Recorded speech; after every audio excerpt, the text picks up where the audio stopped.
Welcome to the Veterans Archives podcast, where every veteran story is honored and celebrated.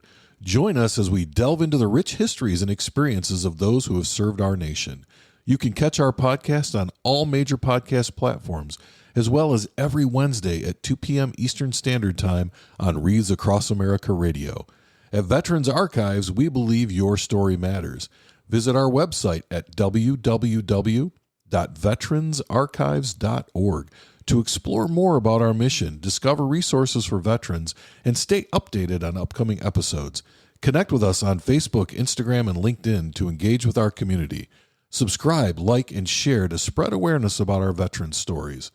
Whether you're a veteran, a supporter, or simply curious about the profound journeys of those who have served, Veterans Archives invites you to listen in, learn, and be inspired. Join us as we continue to honor and preserve the legacies of our veterans. So today is July 19th, 2024. I'm here with Sergeant Major retired Roy Lewis, who served in active duty Army, Army National Guard, and then Army Reserves. So quite a history there. So we'll get started. We'll keep it kind of simple. If you could just kind of tell us when and where you were born. Thanks, Bill. Well, I was born, nobody's never really heard of it, but it's kind of interesting. I was born in a little town called Highland Falls, New York. Now, nobody's never heard of it, but however, if you've ever heard of the West Point Military Academy, the famous academy in New York, if you go through the front gate, you have no choice but to go through my town. And Highland Falls is, everybody that lives in that little town pretty much works at West Point. And how I ended up being born there is because back in the 60s, a lot of the African-American families from the South would migrate to the North for work. So in my town, most of the Black families that lived in Highland Falls were either from Georgia, North Carolina, South Carolina. You know, in my case, my dad's people were from Alabama. So in the 60s, I had an aunt, I think it was his sister, that made a phone call back home and said, hey, there's jobs up here. So there was a mass migration up to Highland Falls, New York. And of course, we were the generation that was born up there. Okay. And let's talk about your family a little bit. You talked about your dad. What was it like growing up Roy Lewis? What are some of your first memories?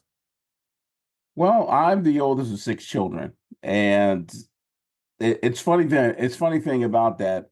In Highland Falls, because it was such a close-knit community, I'm willing to bet I was probably related to about 65% of the people in that town, and Uh-huh. and I hated it.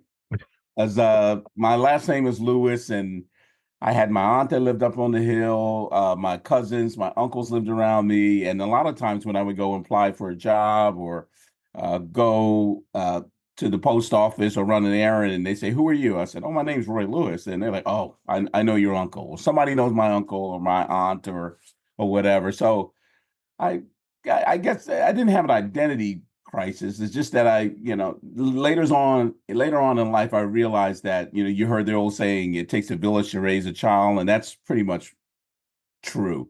I was safe. I hated it, but I was safe. There was always a sense of security there, knowing and love and all that, and believe it or not, discipline. My father was a very southern country boy, believed in discipline. You say yes, ma'am. You say no, ma'am. Yes, sir.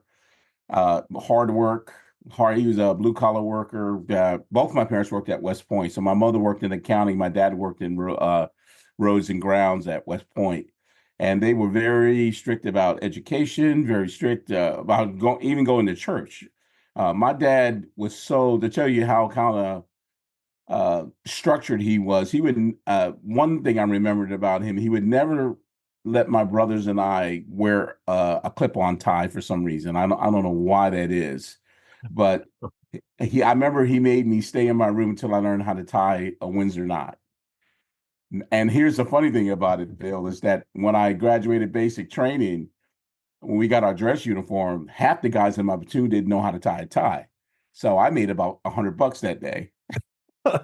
This is a good lesson your dad taught you. You just didn't know it at the time. Absolutely. It's funny how things come around 360. And And it brought back to my memory. I sit back there and a lot of guys are asking me, how do you know how to do that? I'm like, hey, I grew up, my dad made me do that. And also about being on time. I remember when I got my first job, I worked at the West Point Officers Club. And my first week of work, my dad said, hey, if you got to be there at 9 o'clock, you're there at 8:30. You know, always being time conscious of time. But growing up, Roy Lewis, it's interesting because my town was most of the people, it was more of a sports town. Hmm. Everybody, if you were good at basketball or football or baseball, you were like a rock star, you know. And yes, I did play varsity basketball. I did play varsity football, but there was a part of me, I felt it's just wasn't my cup of tea. I felt that I was following in, it was just something that you did, everybody did. And I Hmm. couldn't really find my identity in that. So I did those things, and eventually I ended up my senior year. I went to the drama club for some reason, and I found that I was like, wow, man, just the expression of it was liberating for me because I just didn't fit in that mold. I just felt I wasn't being true to myself or who I was. Well, I'm I'm curious about that. How did your parents feel about drama club versus sports? Well, it's interesting though. I have a younger brother. If people look at my profile, I have a younger brother that got a full ride to SMU for a scholarship for basketball. So he was the when he got his full ride to basketball, at SMU. He was on television. He played against uh, people, that are on TV right now. Some of these NBA stars. He got drafted by the NBA and all that. So he was like a big sports hero in our town. So that took a lot of pressure off of me. And my mom was more or less like, as long as you're happy, you're not in trouble, you're not out there getting into gangs and stuff. She was fine with that, as long as you're engaged with something. So she was okay with that. Oh, well, that's good. Yeah. That's good. And let's back up just a little bit. There's a couple of things that pop into my head. Um, Growing up in a small town, especially a small town where nearly everyone is somehow related, right? Uh, I'm guessing you didn't get away with a whole lot either. No, we didn't. We didn't. We didn't. And it was so funny. I was at a family gathering last weekend, and I told a funny story because, like I said, I'm oldest of six, three boys, three girls. And I remember my dad put all six of us in the yard. We had to clean the yard. It was up, and we had to pull weeds or something. And I remember my two youngest sisters were very mad at him, and they were upset. And they're like, "I'm going to run away. I'm going to run away." And I remember saying something like to the effect of like, where are you going to run to? By the time you get to the main street, there will be phone calls. People, you're not going to make it to the highway. They're going to know that that you ran away. And and it was just kind of weird. But the thing is that a sense of, which is kind of sad. I'm seeing if I had to contrast it to today, how people or families are cohabitating today. Uh, you know, uh, Children are growing up and they're moving further away from the family, the nucleus of the family and stuff. And it's kind of sad because even myself, I have my son is on active duty. He's in Vicenza, Italy.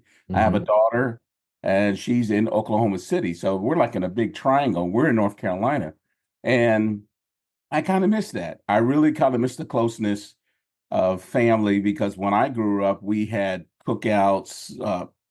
I remember in our neighborhood, we have a thing. I don't know if they do that much anymore, but we had block parties. They would block off the street and you have barbecue and hamburgers and hot dogs and play music. And you don't really see that today. And I think I've come to one conclusion, Bill, that I love technology. I've been in computers all my life. However, I don't think you can automate relationships. I don't think you can Yeah. do that. I think it's totally impossible. I think it's meant to be what it is. And my family, I grew, I was very proud of my family, a little bit too close for me, but I was very, very proud of my family. I knew that if I, needed a ride or if I needed to borrow money or something would break down or whatever, I could pretty much call to a family member and I would get help.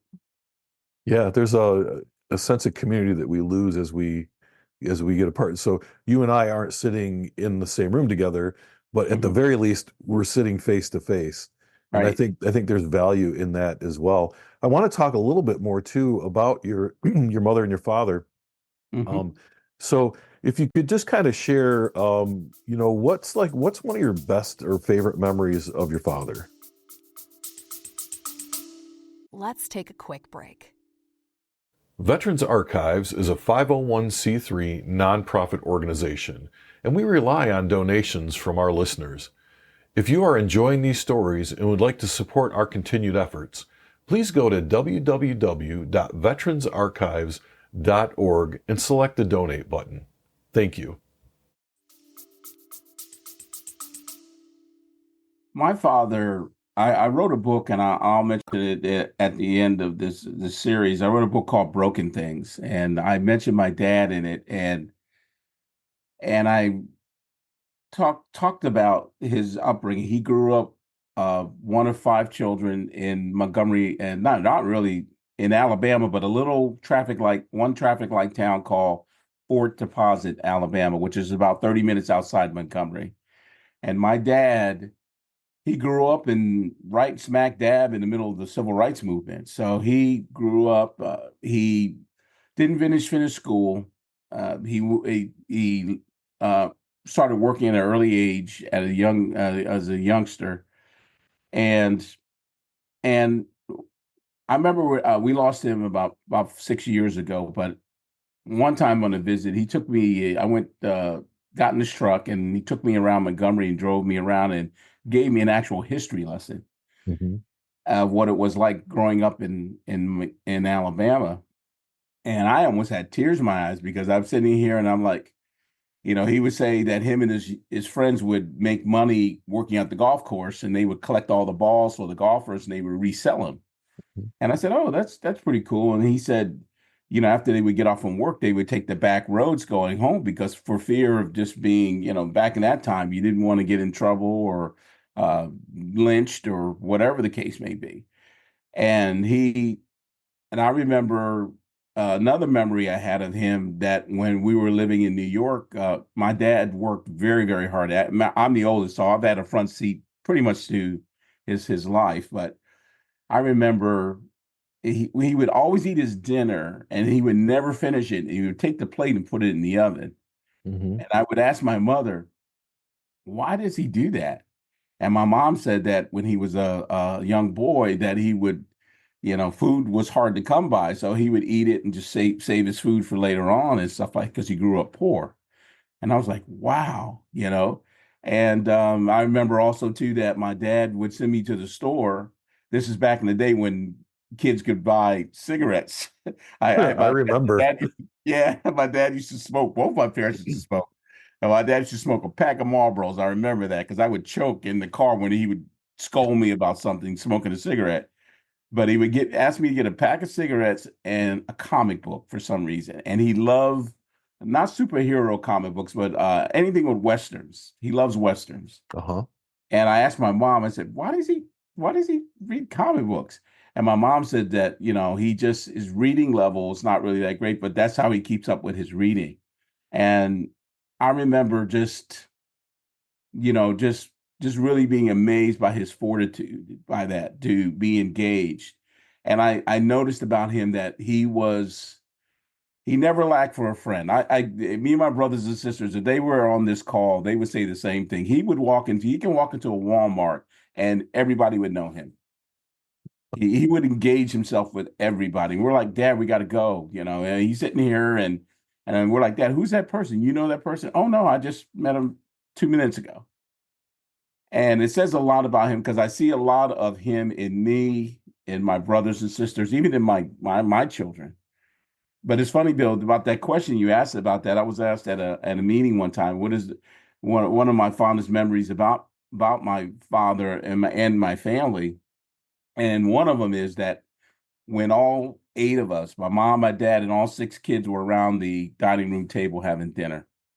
And that is my very intimate moments with my father, my mother, my brothers and sisters, because we that's the place we would joke and you get the news of the day. And my dad, you think I'm a card. My dad he would have us dying laughing. He would be talking about somebody in the church or somebody, at work or whatever, and we would crack up laughing. And that was the place where it was time just stood still for us. Mhm. And we loved each other, and we just had just the fondest memories of each other. That just sounds like an incredible childhood. So let me ask you the same question about your mom. Okay. My mom it's so funny about that because I even had to ask her. My mom is like you remember that old TV show Green Acres Oh with yeah. the guy that was from, he wanted, he was a millionaire or something and wanted to go on farm, and his wife was an upper level socialcrat and she wanted to stay in the city. I think that describes my parents because my dad is from one traffic light town in Alabama. However, my mother is from Philadelphia, the city of Philadelphia. And when I met my mom's mom and her people, the total opposite. They're like they love the city. Hmm. They're very church going folks, and my mom was real big on education. And I remember we would say things like "ain't," real bad English, like "ain't," and she would just correct us like on the spot, about that. You will use, you will use correct grammar and this and that, and your clothes I had to be tidy. We didn't have the most fancy clothes, but they were clean and we were presentable at all Hmm. times. And I asked my mom, I said, how did you guys hook up? I don't get that. How did you, I mean, total opposites. And my mother tells a story that my dad had an aunt or something in Philadelphia that he was visiting, and they ran into each other when he would come there on visits and stuff like that. And I was like, wow, he must have been really special, for a city girl to really fall for a country guy. And, I said I can see the two contrasts, but I think it was a good mix because my dad brought the work ethic and the basics of life to us, whereas my mom push excellence, Hmm. education and all that. It's good to be hardworking and stuff like that, but to also excel, in education like that. So and I saw her. She ended up being a minister. We were raised Methodist, so she ended up being a minister in the church, and our family was one of the families that were always at. We were like the lay people. We helped out and everything. I hated it. I hated it. We were one of the families that, put the chairs away, set up everything. But I will say this in their defense, Bill, when we would have events at the church and I'd come in after a baseball game, and I was like, Mom, what are we having for dinner? Oh, we're eating at the church. And me and my brothers and sisters would just roll our eyes. However, boy, you get 8 to 10 church ladies in that kitchen. Heaven Those on those heaven on church earth. ladies know their business. They know they fight like cats and dogs, but when that food comes out, boy, I would kill for that spread. Yeah. So but they were definitely a contrast to each other, but I knew they loved each other. Hmm. So much so that in my town in Highland Falls, we were one of the probably a handful of African American families that had both our parents still married together. So that was special. Yeah, and I think that makes a huge difference. And so let's talk about your family a little bit. You're the oldest of six children. Um, Mhm. I know we don't want to spend the 2 weeks going through all six kids, but if you could just kind of give us a little bit of a breakdown of your brothers and sisters and how that was with six kids in the house. Oh gosh, man, it was funny though. Yeah, like I said, I'm the oldest, and then the three behind me, the first four of us are a year apart, and Hmm. my hat goes off to my mom being pregnant every single year. But the three behind me are girls, and then it goes my two brothers. Uh, the one behind me is my sister Brenda. Her and I were like the supervisors of the team, so to Uh-huh. speak. You know, we would her and I would just get in trouble for the other four. We just hated it because somebody broke a lamp in the living room, or somebody, you know, went in and ate all the snacks or something like that. And I remember just getting yelled at. Just I didn't do anything. And my best friend, who I'll talk about later, we're best friends. We've been best friends since kindergarten, He says, man, he says to this day, he says, man, you were a sergeant before you ever became one.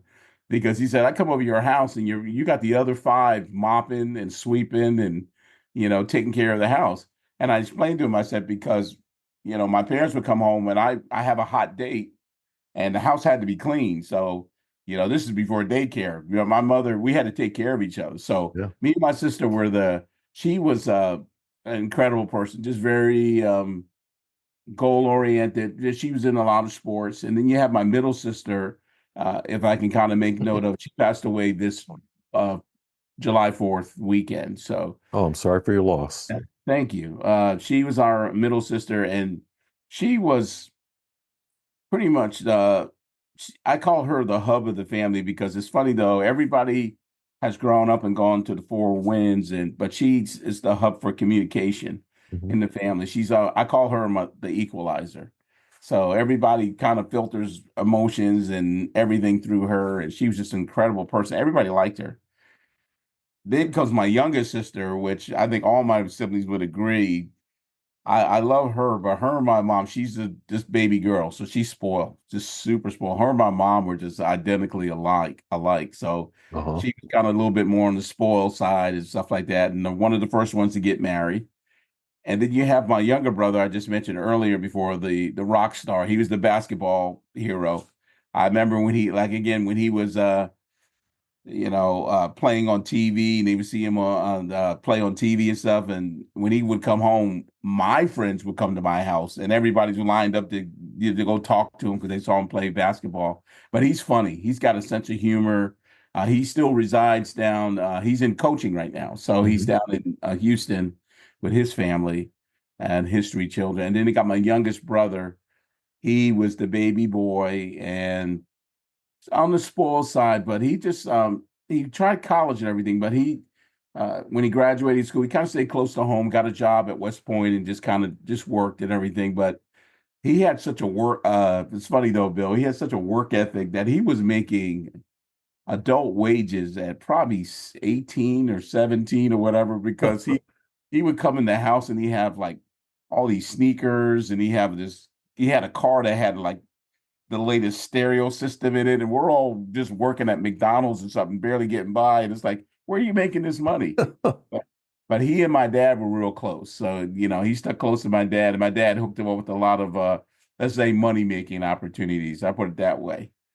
But as brothers and sisters, there was a time where we were all very close to my parents. This is the 70s and the 80s. We didn't My parents didn't put us in daycare, so we were like pretty much latchkey kids. We had to stay in the house, and we watched each other, and we cleaned the house, and that was expected of us. So we formed our relationships. Like my parents, like we get home from school, we're not allowed, my parents said we weren't allowed to go out and after school and go play with the kids. We had to wait till our parents to come home to be able to go outside. Mhm. That's how strict my parents were. They didn't want us, get it after school hanging out on the streets or in the whatever on the block and stuff like that. When you come home, you do your homework, you clean your room, you clean the house, and then when we get home from work, you may go outside. So they were like that, but it was kind of sad. It's sad for me because everybody started. I was the first. I went to college, and like I said, I did 2 years of college.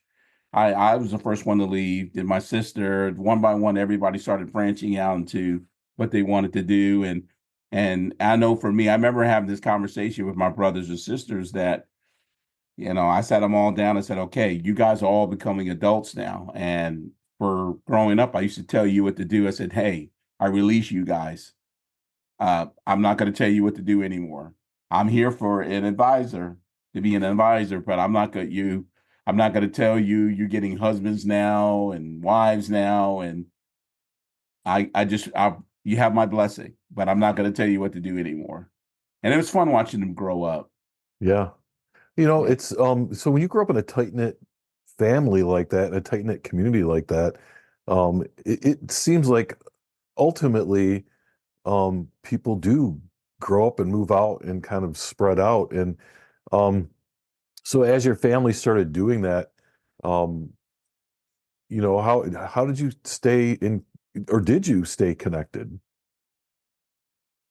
I think we stay connected to a certain extent, but there's pros and cons to being in a close knit family, and I think one of the mistakes that close knit families make is that they don't understand boundaries.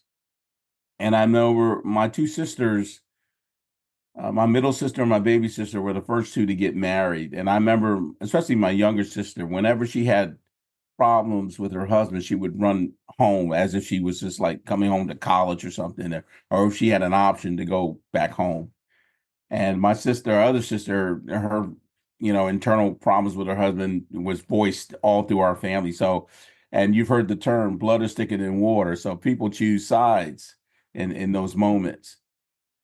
For me, when I got married, I saw that, and I was very, very protective of my marriage and stuff like that. And I've kind of paid the cost with that because it in those type of families, if you set boundaries, then you're kind of like looked upon as like, what's wrong with you? This is normal for us, for everybody to be involved, everybody to be involved in each other's business. And I learned really pretty much from my wife, that that's not the case.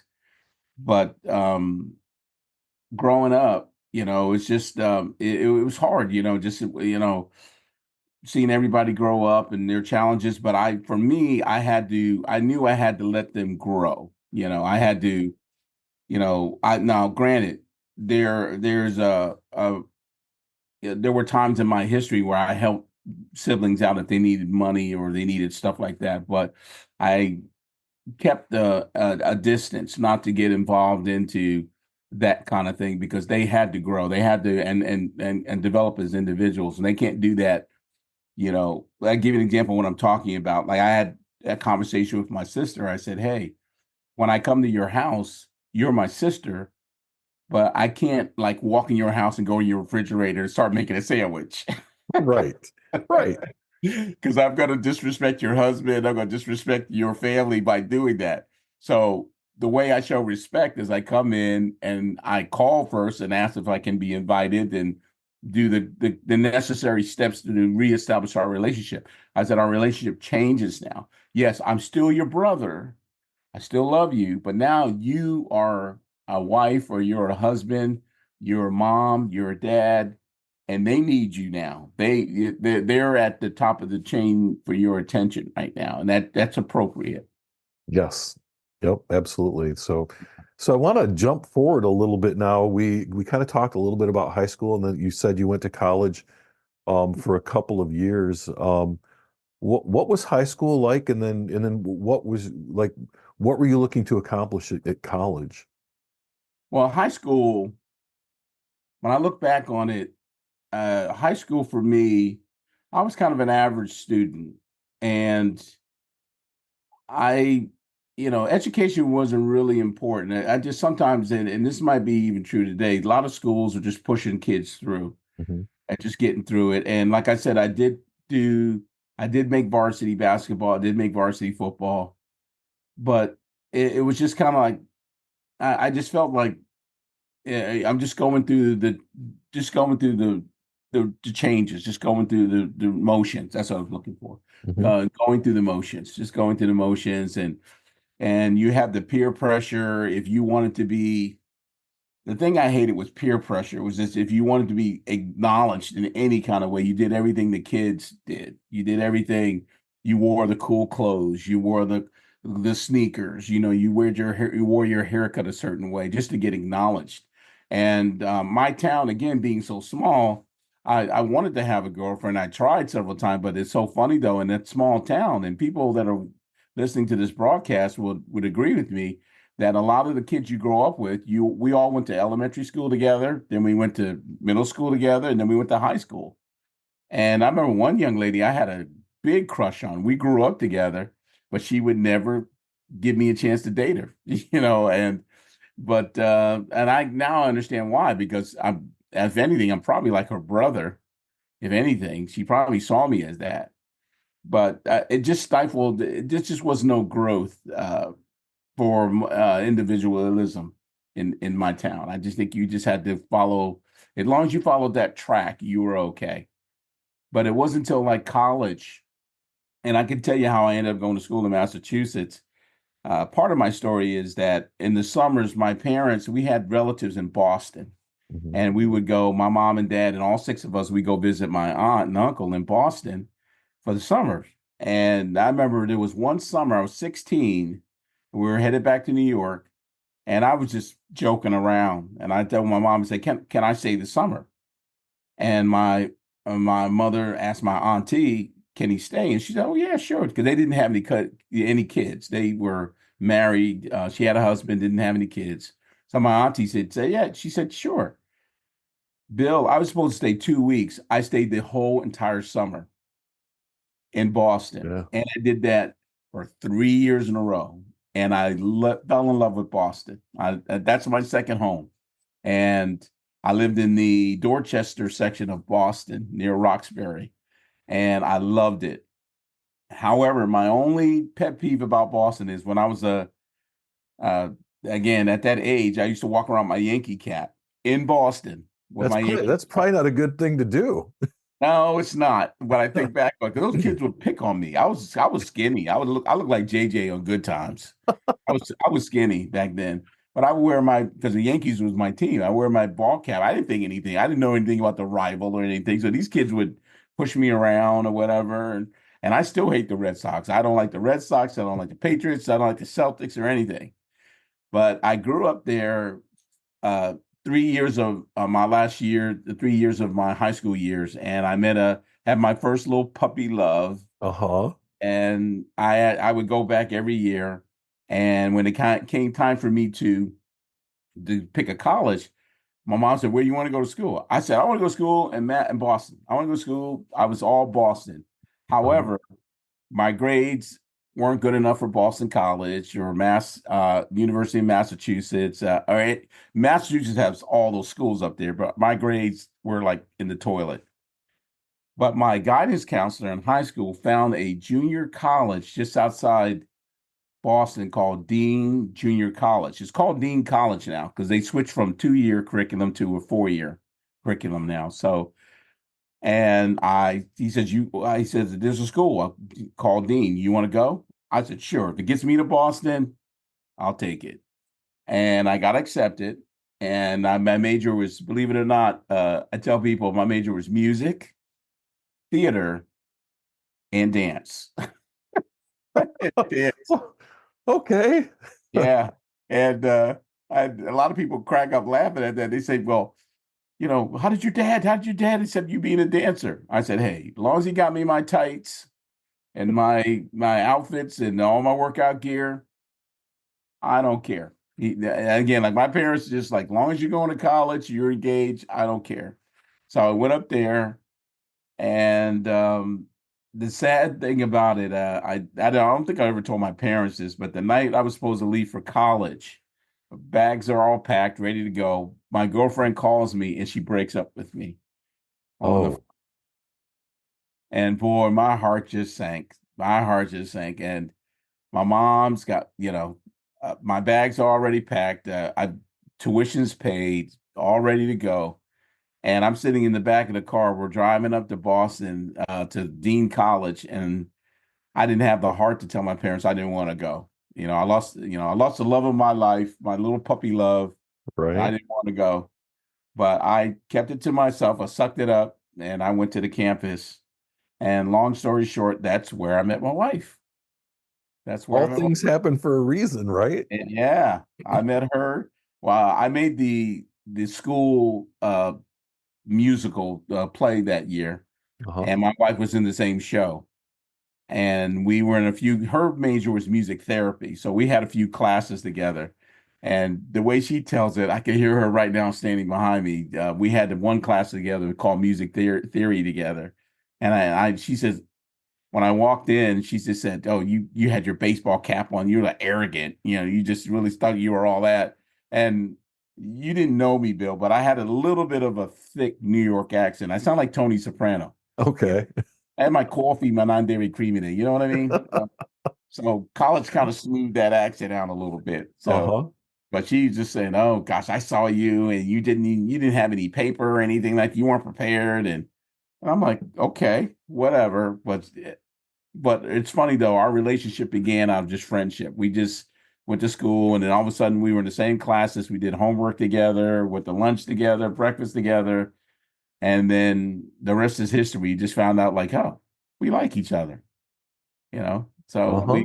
yeah. So I always tell a lot of these young couples, you get married, the best thing you can do with your spouse is be friends. Be friends. Because after when the kids are all grown and you're getting old and everything, it always goes full circle. And now we sit there, we go to a restaurant. Our favorite thing is to sit at a window at a coffee house and put a pot of coffee and just talk. We did that in college, and now we're doing that now because our children are all grown.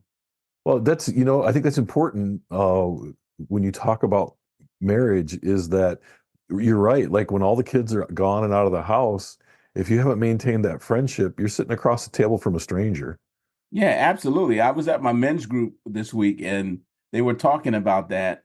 And they said the guy asked, "Have you ever, sat with someone and you just sat in silence and just sat there?" And I raised my hand and said, "Yeah, me and my wife do that all the time. We'll sit there and have a cup of coffee, and then I'll look up and grin at her and smile, and she smiles back at me, and we go back to we go back to our coffee, just staring into space, and that's I guess our new love language, Yeah. so it's wonderful, because we have that understanding, but I guess she rescued me because I went to school for my little puppy love thing, and then it just kind of like it meeting her just brought me into another realm of growth. And I want to say this on the broadcast. My wife is a Caucasian woman, Hmm. so this is like in the late 70s, 78, where it was interracial marriages were like pretty much coming on the up and up. And she hails from a town in Connecticut, Madison, Connecticut, which is pretty upper crust neighborhood, I should say. Uh-huh. And I tell the people, I was Sidney Poitier. When I met her family, I was Sidney Poitier. Guess who's coming to dinner?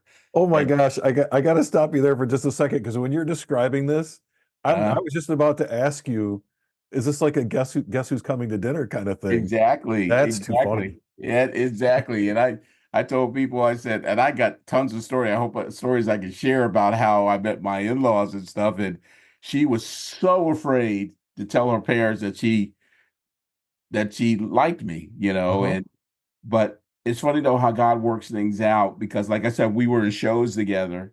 And going back to my parents, like, when we have shows, all the parents would come up for the shows, but my parents were working all the time. They couldn't be at the shows. And I was going through a thing where, when we do our shows, I would sneak out the backstage door because I didn't want to explain because I got tired of explaining to my friends and fellow students, my mom can't make it, she's working. My dad can't make us, he's working, which were true. Because Right. my from my house to the college, it's like a 8 hour ride on the New Jersey to Mass Pike, uh, up to the school. So there was one night, she caught me doing that, sneaking out the back door, and she felt sorry for me. So that's what really kind of started the romance a little bit because when her parents would come up and she would ask her mom, can Roy come, dinner with us and everything. And my mother-in-law, she cracks me up. She said, I knew there was something going on here because every time we come up here, and she said she didn't mind, but she Uh-huh. just said that every time we go out to dinner, she asking you tag along. And I'm just like, so she was kind of my saving grace there for Uh-huh. a little bit. And we developed, like I said, we developed a friendship. That was she compensated for that, the loneliness of just not having my family up there for things and stuff. And she brought me into a lot of things and exposed me to a lot of things. I had my first lobster with her, which is, by the way, Madison, Connecticut has the best seafood in the world. And just a lot of things. And like I said, I was Sidney Poitier. When Mhm. I met her family, I was sitting there like, hello.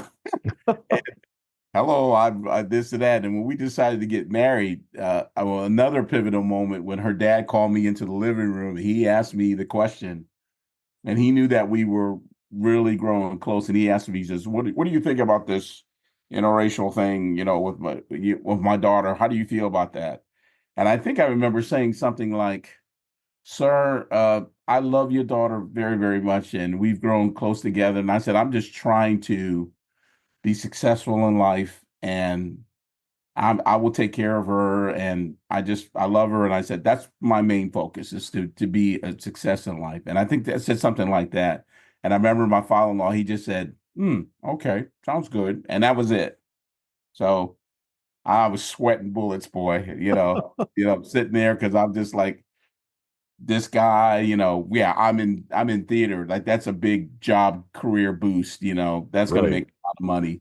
And I want to take your daughter away. They live in a wonderful, like I said, Madison, Connecticut is upper crust society. Hmm. And even though when I met their friends, their parents' friends, and I remember going to dinner parties and stuff, and people are like, oh, this is my daughter's fiance. And I'm like, hello, meeting people. And but however, I have to hand it to my in-laws. They welcomed me, they took me in, and I think one memory I have of my mother-in-law before she passed, I was in the living room one time, is very smart woman, very, very smart woman.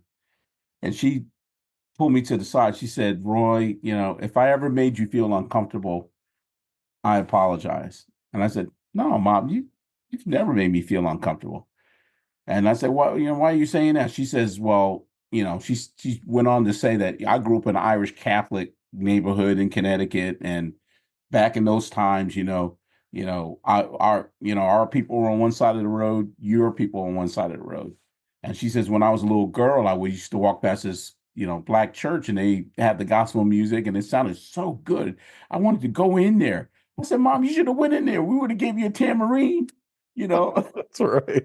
And she started laughing. But she says that when I see you with my children, now that I know what I know now, she says, when I see you with my children, it's like you're supposed to be there. And I said, wow. I said, thank you, Mom. I almost broke into tears, Hmm. about that. And that just resonated with me. That's who I am now about people. It connected with my military career of just meeting people, because people are people. Right. I don't believe that there are races of people. I believe there's one race. The only difference is that some of us have more melanin in our skin than others. That's it. But DNA is the same, biology is the same, the anatomy is the same, everything's the same. We just make it that way. Hmm. But she was just, and then I found out my brother-in-law. I found out I was the favorite son-in-law. So Oh. yeah. And they would complain to her, well, you're always cooking for Roy and this and that. I said, hey, she said, hey, he eats my cooking. What are you complaining about? I mean, she would cook for me. And I remember she made one dish for me, and she said, Roy, how does it taste? And I said, Mom, and I would joke with her. I said, Mom, WPF. She said, WPF. I said, yeah, that's white people food, you know. And she says, well, Roy, what must I do? I said, I tell you what to do, Mom. You got to put your foot in it. You got to put some grease in it. You got to put your love into it, And she would cook for me all the time, Uh-huh. And we just had the greatest moments together, sitting there. And I love that woman. Oh my gosh, she was so funny. So I want to talk a little bit too about, so you get to college, you meet your future wife. Now, maybe I didn't catch it, but did you get married while you were still in college, or when you graduated? No, we went through 2 years of schooling Uh-huh. together, and we came to that place where we got ready to graduate. And that was another pivotal moment where she we had to decide what we're going to do with this relationship. I mean, and the funny thing is that I met my wife when my freshman year of college. So I met her since I was 18. And I think we've been inseparable since then. And we graduated, and we decided to, which I don't recommend, we Mhm. decided to live together. I tell people, don't do that. Not that it's horrible. It's just that it's, of course, it's inappropriate, but it steals so much away from the relationship. It really does. But we decided to live together, and I have to say, my father-in-law, if he knew what I had his daughter living in the first 2 years of us getting married, he would kill me. He would kill me when we were living together. Oh my Mhm. gosh! But we graduated school, and we lived together for about 2 years, and we went to New York City to try to make it. I Right. was working, and I think I was working as a bookkeeper at a museum or something. She was a dental assistant, and I would go to New York City and just audition and take classes at night. And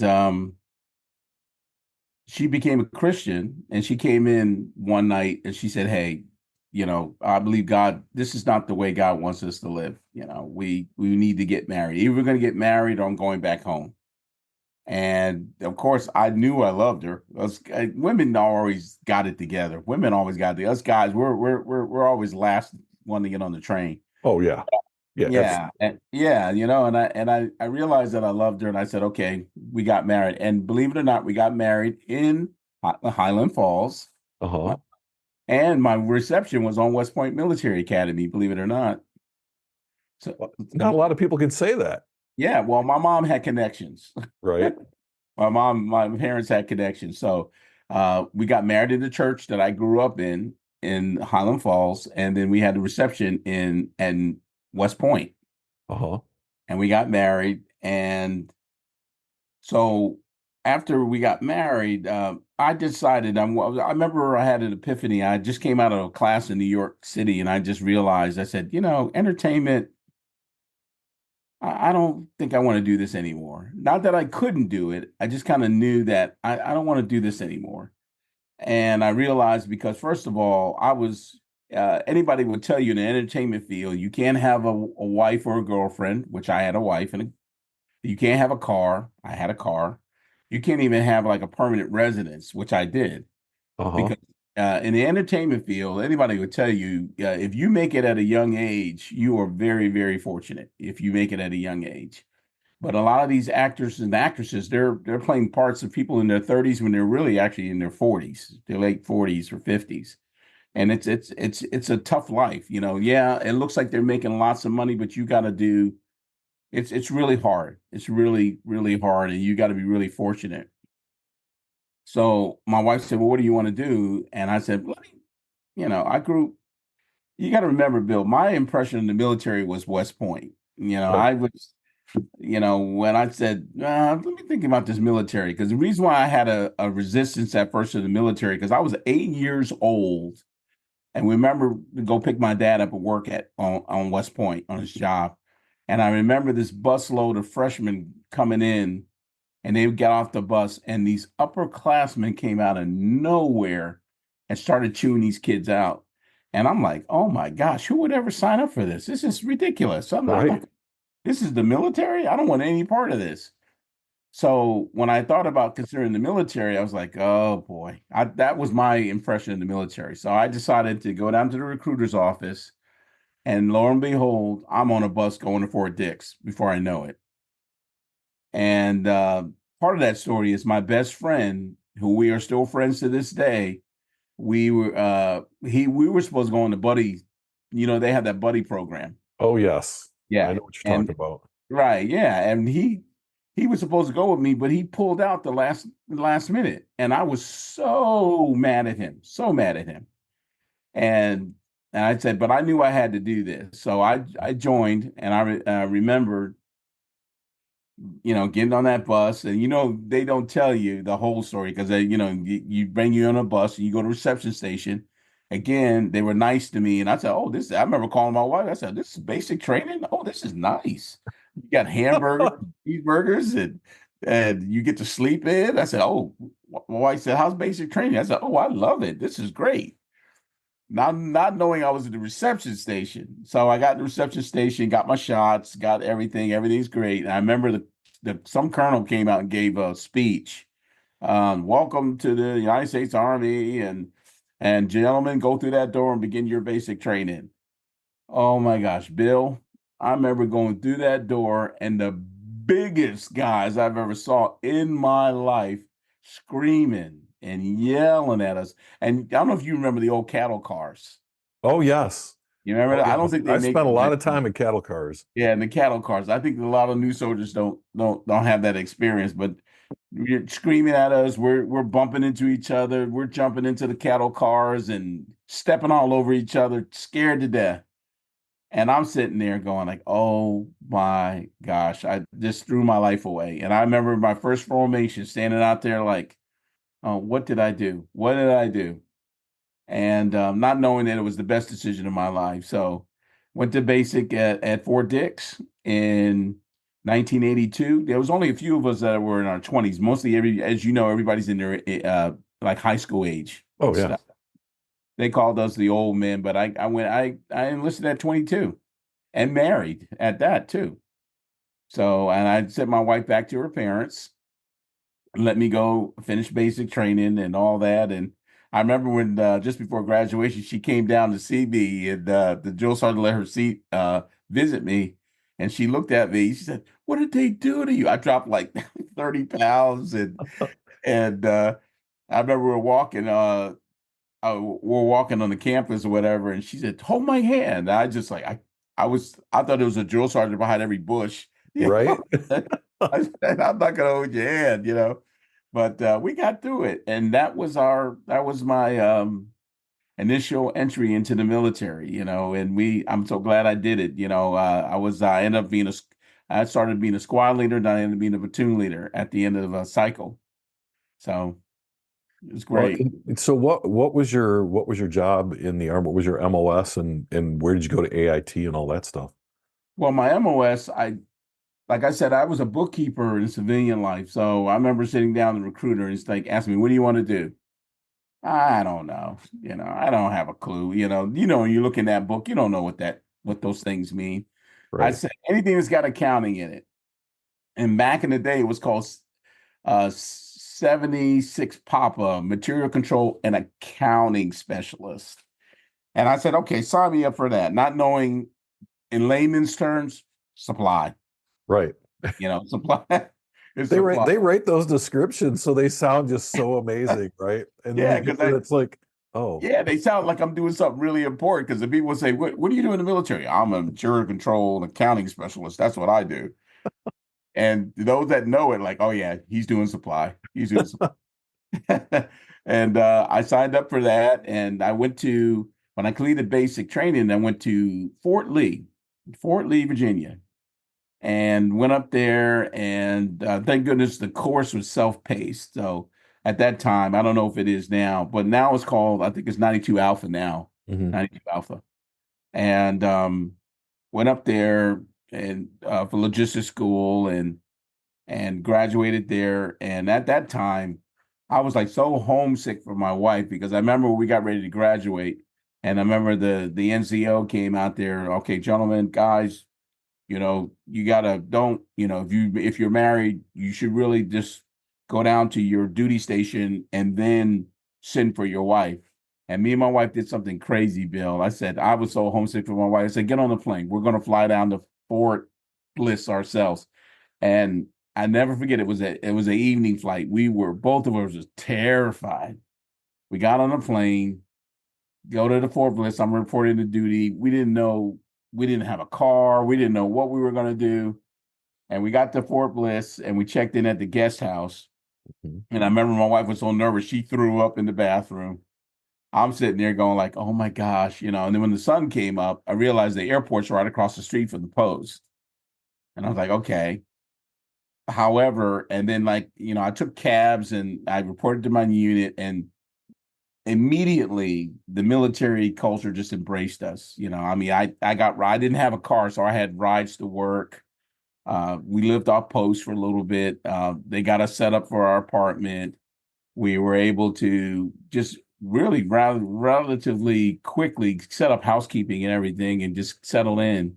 I was because of my college, I came in as an E3, as Mhm. a BFC.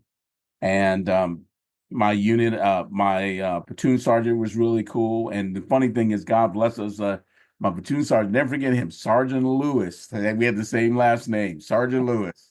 You can't get away from it. That's it. I can't. Yeah, that's what I'm telling you. Everything goes 360. Yeah. And I'm sitting there, and immediately, of course, I'm going to ask him, where did your set of Lewis's come from? If he would have said Highland Falls, I would have just fell on my face, in unbelief. But my platoon sergeant, Sergeant Lewis, he was really cool. Got me set up. My platoon, I was in a quartermaster platoon, and actually, I learned to love being a supply guy because I never realized that supply guys they call us like we're like the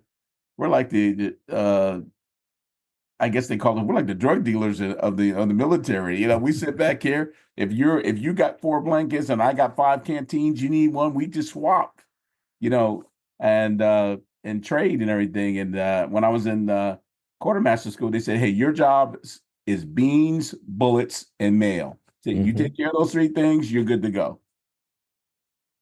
Yeah, and I can tell you my supply sergeant saved my bacon more than once Yeah. by being able to do a couple drug deals to get the stuff that we needed to be square when we were doing inspections and things like that. So Fort Bliss was your first duty station then? Fort Bliss. Yep, the home of the 11th Brigade. And how long were you there? I was there almost 3 years. I was Okay. there. I didn't know a lot about El Paso because I tell people when you hear about the problems that we have at the border, I told people I grew up, I said the border was just outside my window. I could take a rock and hit it. It was that close.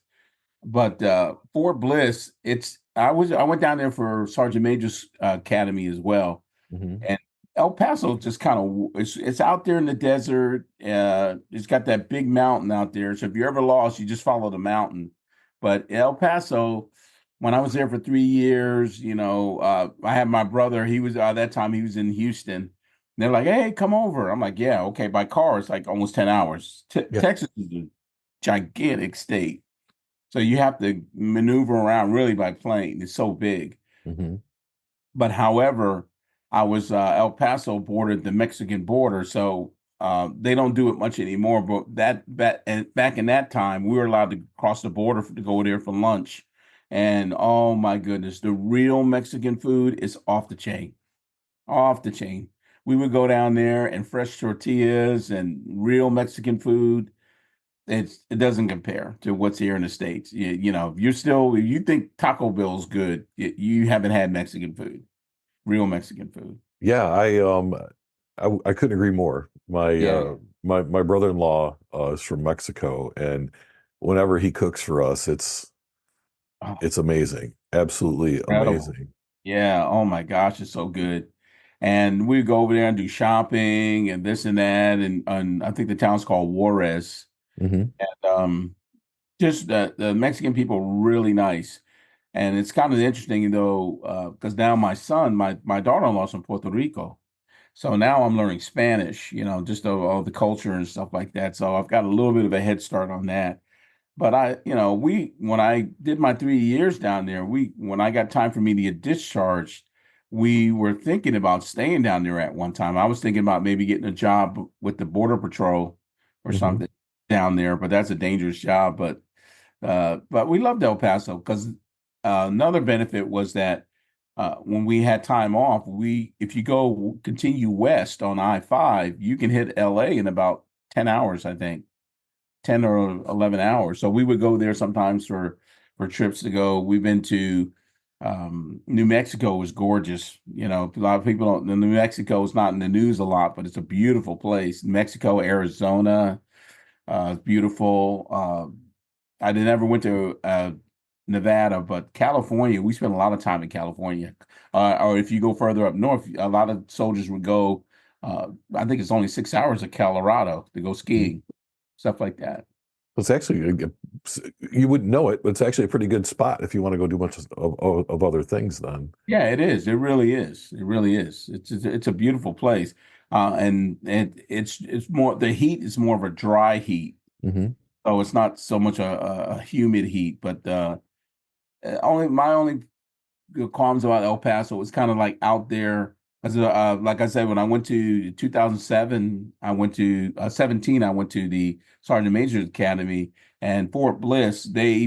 Uh, they put on post an entire mall. It's like a mall on post, and I guess they did that so they wanted to keep the soldiers pretty much on base. Not wandering across the border and stuff. Because we've had issues of soldiers going across the border, getting in trouble, and all that kind of stuff.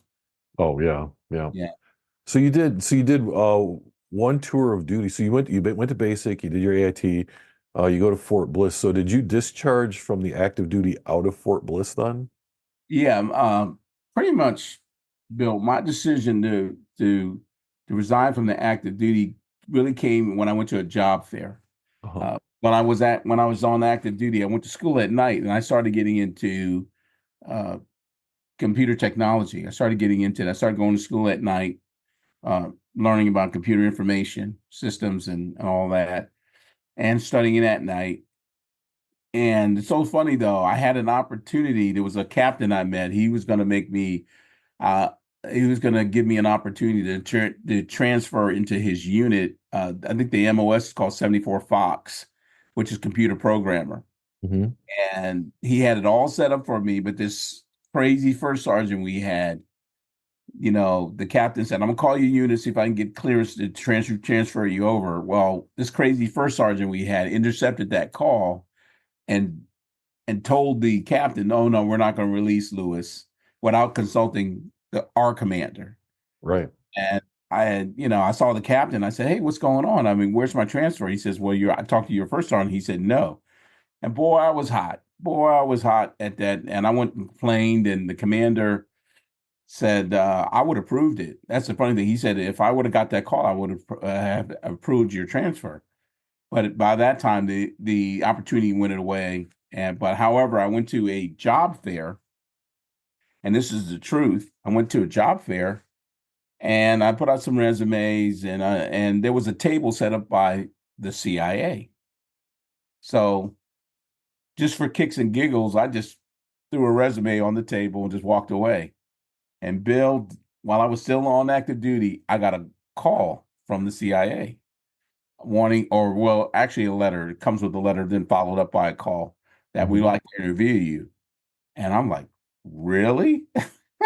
And I'm thinking like, yeah, I'm gonna be a special. I'll be James Bond. Yeah, yeah. Right, This is right. gonna be That's great. what everybody thinks. Cool, man. I said, hell yeah. And I talked to my wife about it. I was still in the Army at the time, and they flew me down to Washington and the application is 10 pages back and front Hmm. of my entire. I couldn't leave any gaps. Well, I had to put in when I was an amoeba, you know, everything. So I fill out the application. They fly me down there, and they make you paranoid because they're like, "Don't tell anybody you're applying for this job. Don't tell anybody that you're being considered for this." And what they were considering me for was a telecommunications specialist. So Hmm. I said, "Yeah, yeah, I don't care what it is. I'll CIA, I'll take it." Well, I that was my decision to leave the military, and I decided to get out. Got back, and I moved back to Highland Falls with my parents to stay a little bit. It was during the summertime, and to get through the interview process. And my wife was pregnant, and I was so excited about that because she miscarried twice before this time. So she was pregnant again, and we were excited. She was, incubating the baby still. So we moved back to Highland Falls to stay with my parents. I had my pregnant wife living in my room. I grew up as a kid. You can manage my self-esteem at the time. Yes. And so to get through this interview process, so they flew me down a second time to DC for interviews. I had a lie detector test. I had an interview with a shrink. I went through all this stuff. And you might appreciate this, Bill. It was so funny though. I had to take a Morse code exam.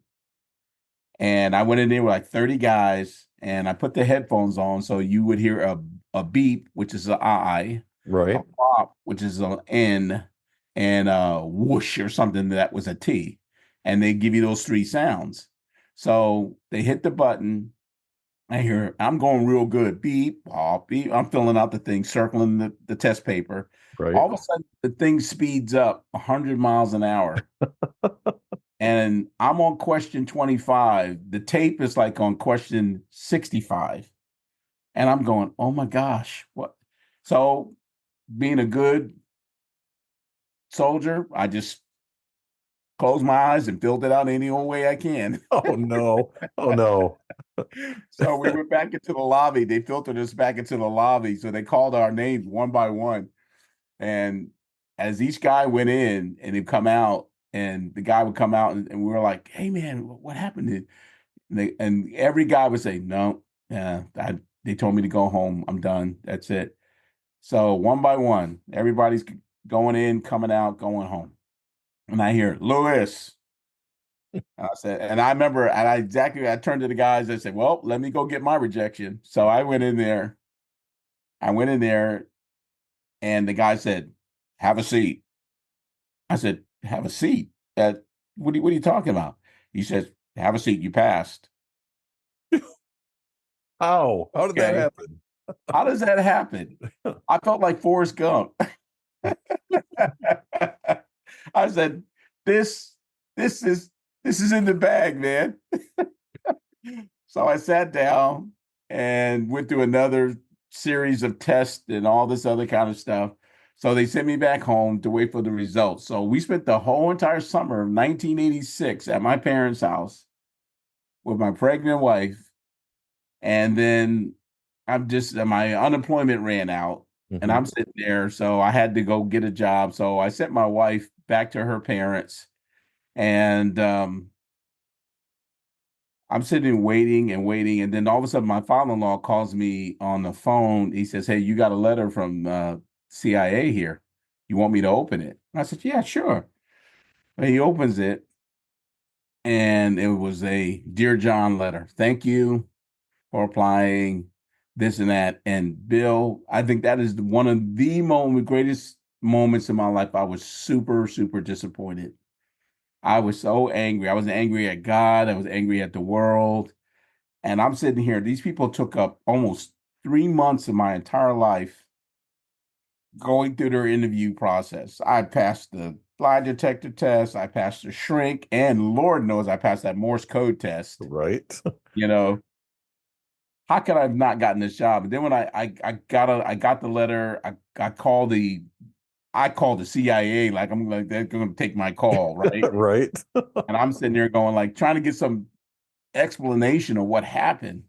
And just like, the government, they shut it down, like, I'm sorry, but you didn't qualify. And tell me, and I still don't know to this day. I still don't know to this day. And my wife was being a good wife. She said, oh, things are going to work out. Maybe it's better. I was throwing a tantrum, Bill. I was angry. I was super, super angry. And so what I did is I started looking for work, and I put in I don't know how it happened, but I put in an application for civil service at West Point, and they have not like it is today on the internet. You can sit down on your phone and basically look for a job anywhere. But I remember putting in for a job in Boston, of all places, and I got picked up by the Social Security Administration as a computer operator. And I remember the lady interviewed me. She called me. She said, hey, we want you to come down and interview for this job. And I still had a bad taste in my mouth from the CIA. So I remember telling her, I said, if I come down, well, I know I have this job because I'm traveling from New York. And the lady said, yeah, we'll let you know if you get the job after your interview. Well, long story short, I went down and I got the job, and I accepted it with no apartment, no nothing. No plan. No plan. So I sent my wife to her parents. And I remember I had a cousin. I still have family up in Boston. So I asked a cousin of mine. She let me sleep on her couch for a couple of months until I got money to send for my family. And that's how I ended up in Boston after the military. But this, after active duty, people don't understand that you have to go see the Reserve or National Guard recruiter when you get out of the active component, because they want to.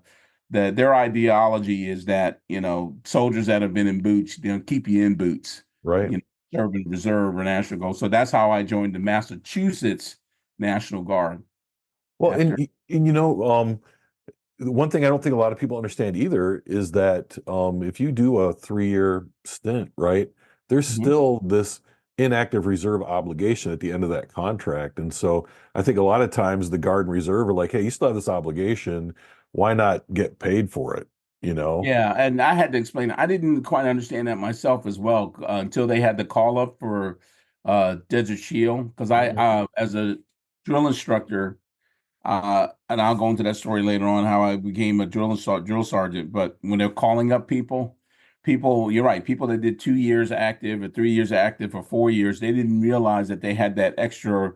It's a total of 6 years commitment. It's just that they just make it more palatable for soldiers to know that, oh, you can come and serve 2 years and you're scot free. Yeah. No, you still owe another four. You go on what we call the inactive component. Well, And in Sergeant Major, I don't mean to interrupt you, but so when I was deployed to Iraq, um, my radio operator had to be sent back home due to illness, and this kid from New York shows up. He's my radio operator, and I don't know how to best. I'm just going to describe him best as I can. Is he was a fairly large kid, a uh, big black kid from like Brooklyn, and he shows up, nicest guy, knew what he was doing, loved working with him, but he showed up and he goes, I am not gonna lie, I was sitting on the couch in my apartment eating Cheetos when I get this phone call that they're activating me on this IRR thing yeah, because I'm a radio operator and you needed me. So that's yeah. no joke. They will call you up if they need you. I heard that story. As a matter of fact, my special ops team, our commander got replaced by some guy that was in the IIR. Some major came on here, and we got nervous because when he got on the ground, I think he was like something in real estate or something, and he was like Uh-huh. so gun ho. He wanted to get out there. And I'm like, well, hey, dude, we are here. This is our function here in Iraq. We're not here to go out and find shoot bad guys. And he wanted to do that. We're like, dude, you're gonna get all of us killed. He, he, And he that was watched something one too many movies. yeah, yeah. You got to be careful here. This is the real deal over here. But Yeah. yeah, I that story that you just told, I've heard that a guy that was he makes almost $1 million a year in real estate, and all of a sudden he has to come back. He's in the IIR. He has to come back. And the funny thing is, people don't understand is that what rank you left with, you have to come back in under that same rank. So I think the Army fixed that. Hmm. How do you leave $1 million salary and you come back and make living off an E5 salary? That doesn't make sense. No, it So doesn't work. It just yeah, it doesn't doesn't work. work. It's ridiculous. It's definitely a big Yeah. thing. So, But yeah, I got out and got a job in Boston, and I joined the Massachusetts Guard because I love the military. I always wanted to stay. And the funny thing, the guy who swore me in was my uncle, uh-huh. captain in the Massachusetts Guard. So he swore me in. And it's so funny though. Years later, I would tell him. He said he would see me. He says, "I didn't know you were going to eventually be a sergeant major. Oh my goodness, you were just like a. I think I was the E4 when I got out, the E4 specialist at the time." Yeah. He said, but yeah, I stayed in the Mass Guard for a number of years and did that. And I found a job as like I said, a computer operator. I was working for the Social Security Administration, computer operations.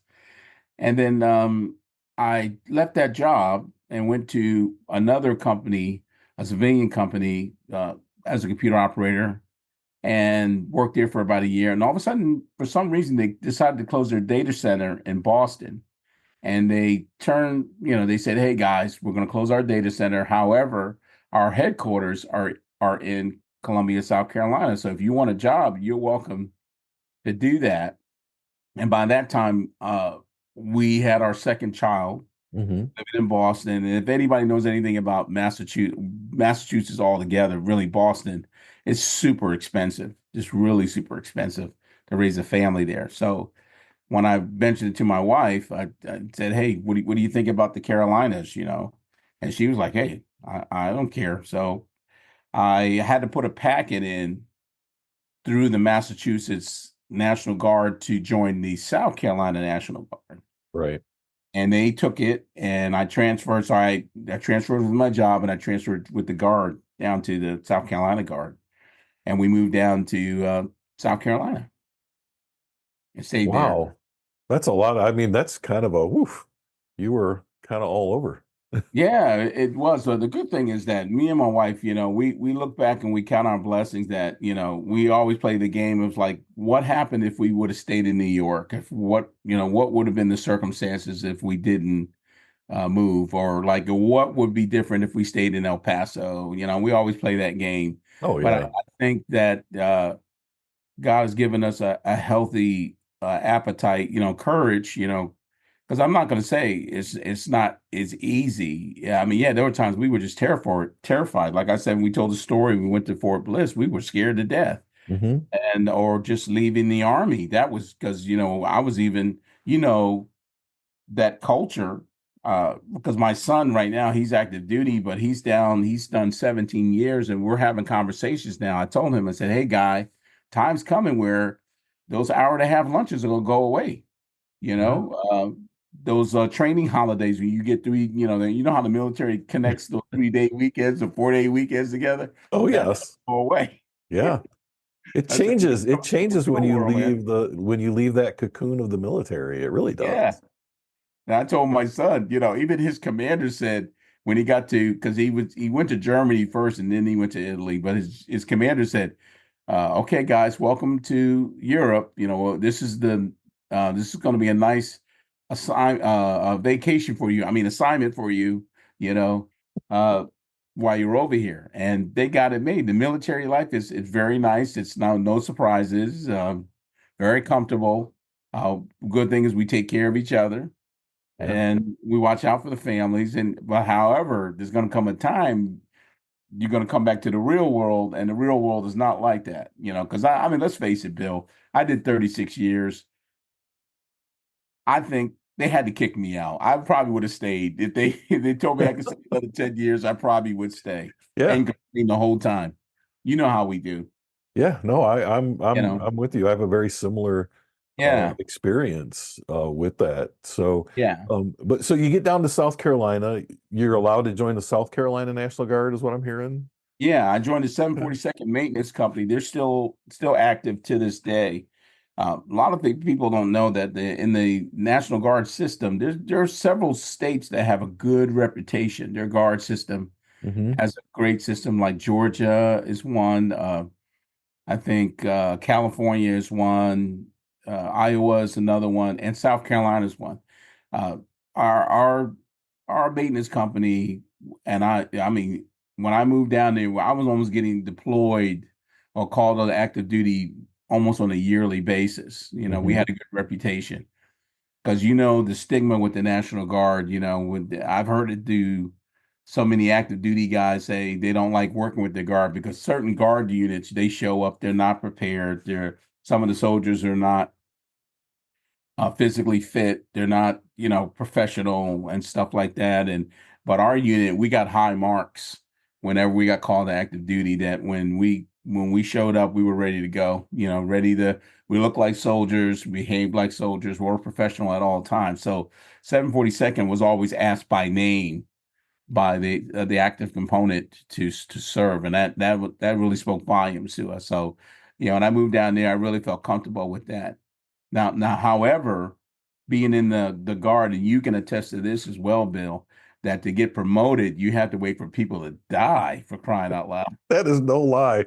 That is no lie. Man, I'm just like, man, I was a before I started getting rank, I was a 38-year-old E5, and the guys that were in front of me, there was one guy that was like, he didn't care. He was like a 60-year-old E4, and other guys, there were like 6 or 7 guys that were way older than me that were E5s.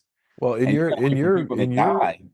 your active duty counterparts look at that and wonder what you did wrong to be stuck and you're that old. They don't get that. Like you have the civilian life that goes on and Yeah. you're serving in the guard. So how long were you in the South Carolina Guard then? I was in the South Carolina Guard for about 5 years. Uh-huh. And we were in Columbia, South Carolina, beautiful place, down at Fort Jackson, was where my unit is. And I love that unit, guys in there, and just for that reason, what we just mentioned about promotion was super slow. I almost quit. I almost resigned altogether. And there was a buddy of mine, Sergeant Baxter. He's out now. I think he ended up making E7 by the time he got out. And I told him we had a drill weekend, and he was like, I said, "Hey man, I'm thinking about getting out." And he said, "Man, have you seen your sheet?" So he made me look at my personnel sheet. He says, "Dude, you got like at that time 13, 14 years in." He says, "Man, you're almost close to the 20-year requirement." And he said, "If I were you, I wouldn't quit." So he talked me into staying into the guard system. But that wasn't the pivotal moment for me. I was somewhere in a training exercise, and I cannot remember this NCO's name, but this guy from the Army Reserve, we were out there training at the range, and he came up to me and said, "Hey, dude, the Army Reserve, we have a drill sergeant program. We're looking for people. Would you be interested?" And of course, I'm looking at him like he's crazy because this time I'm like 39 years old. I'm like, "Yeah, okay." And he gave me all the information. So I started looking at it. And that the physical fitness exam, and people don't understand, that's another thing. To stay in the military, you have to pass the physical fitness test. You have Right. to height and weight, all that stuff. Every year. Every year. Every year. Now, yes, I hear the voices from the gods above. Yeah, there are some people that skirt around it, but eventually you have to keep up with it some kind of way. Yes. Yes. And I read the requirements for a drill instructor because when a regular soldier, you have to do 60%. At that time, it was 60% in 3 events: push up, sit up, 2-mile run. Got it. To be a drill instructor, you've got to do 80%. And I'm looking at this stuff and I'm going, how is this going to happen? So by this time, I accepted a job in North Carolina. We moved to relocate to North Carolina, where I'm at now, Charlotte. I joined the North Carolina Guard, Hmm. and I have this still thinking about this opportunity to join the drill sergeant corps. And I remember going to the gym. A good friend of mine, I hope she's watching this broadcast, Sherry Gannett. She's a trainer. I gave her the paperwork. I said, "Hey, I'm thinking about doing this drill sergeant thing. Can you help me meet these numbers?" And she's like, "Oh, yeah, sure. Yeah, I could do that. No problem." Man, I tell you, Bill, man, you talk about the Rocky movies, man. She put me in the gym and she ran me. I remember, I can't do it much anymore, but she had me do the leg press. I had like 8 plates on each side. I said, "Sherry, what are you doing? I still want to have kids. What are you doing?" And she said, "Hey, you got to get your legs this, and you got to do this, you got to do this." And I remember I fill out the paperwork and I signed up for drill sergeant school. And it's a year at that time, it was a year long for reservists. So I had to go to the drill sergeant school, which is in Fort Jackson, still there today. Uh-huh. If you're looking for it, we call him Iron Mike. There's a statue of a drill sergeant at the position of attention at the front door. We call him Iron Mike. That's where you are. We went to that school. And for a year, I remember it's like taking basic training all over again. And I had my moments. Let's put it this way. I had my moments. And there were times I'm used to being the fastest, the strongest. Well, we started with a class of 67 NCOs. And we got out there and I was second to last or third to last or whatever. And couldn't run as fast as I could and just sweating. South Carolina, anybody tell you it's the hottest place on earth during the summer. And I'm sitting there and I'm going, what am I doing? Why am I doing this? I'm too old for this. What am I doing? And I tell you, Bill, there was one day we went on a run and I sat down, me and this other guy, he was like in his 39 as well. And I'm sitting there just feeling sorry for myself. And this drill sergeant leader came up to me, says, "Hey, Lewis, I appreciate what you're doing. You're doing a good job. Just hang in there. I know you feel like you're not, the strongest, and And he said something that stuck to me to this day. He just said, "Hey, you know the story of the tortoise and the hare?" I said, "Yeah, I know that story." He said, "The tortoise will always win the race," and walked away. And bing, the light bulb came on. He says, so he basically was telling me that you don't have to be the first, you don't have to be the strongest, you don't have to be the fastest. Just finish. Yeah. Just finish. That's all you got to do.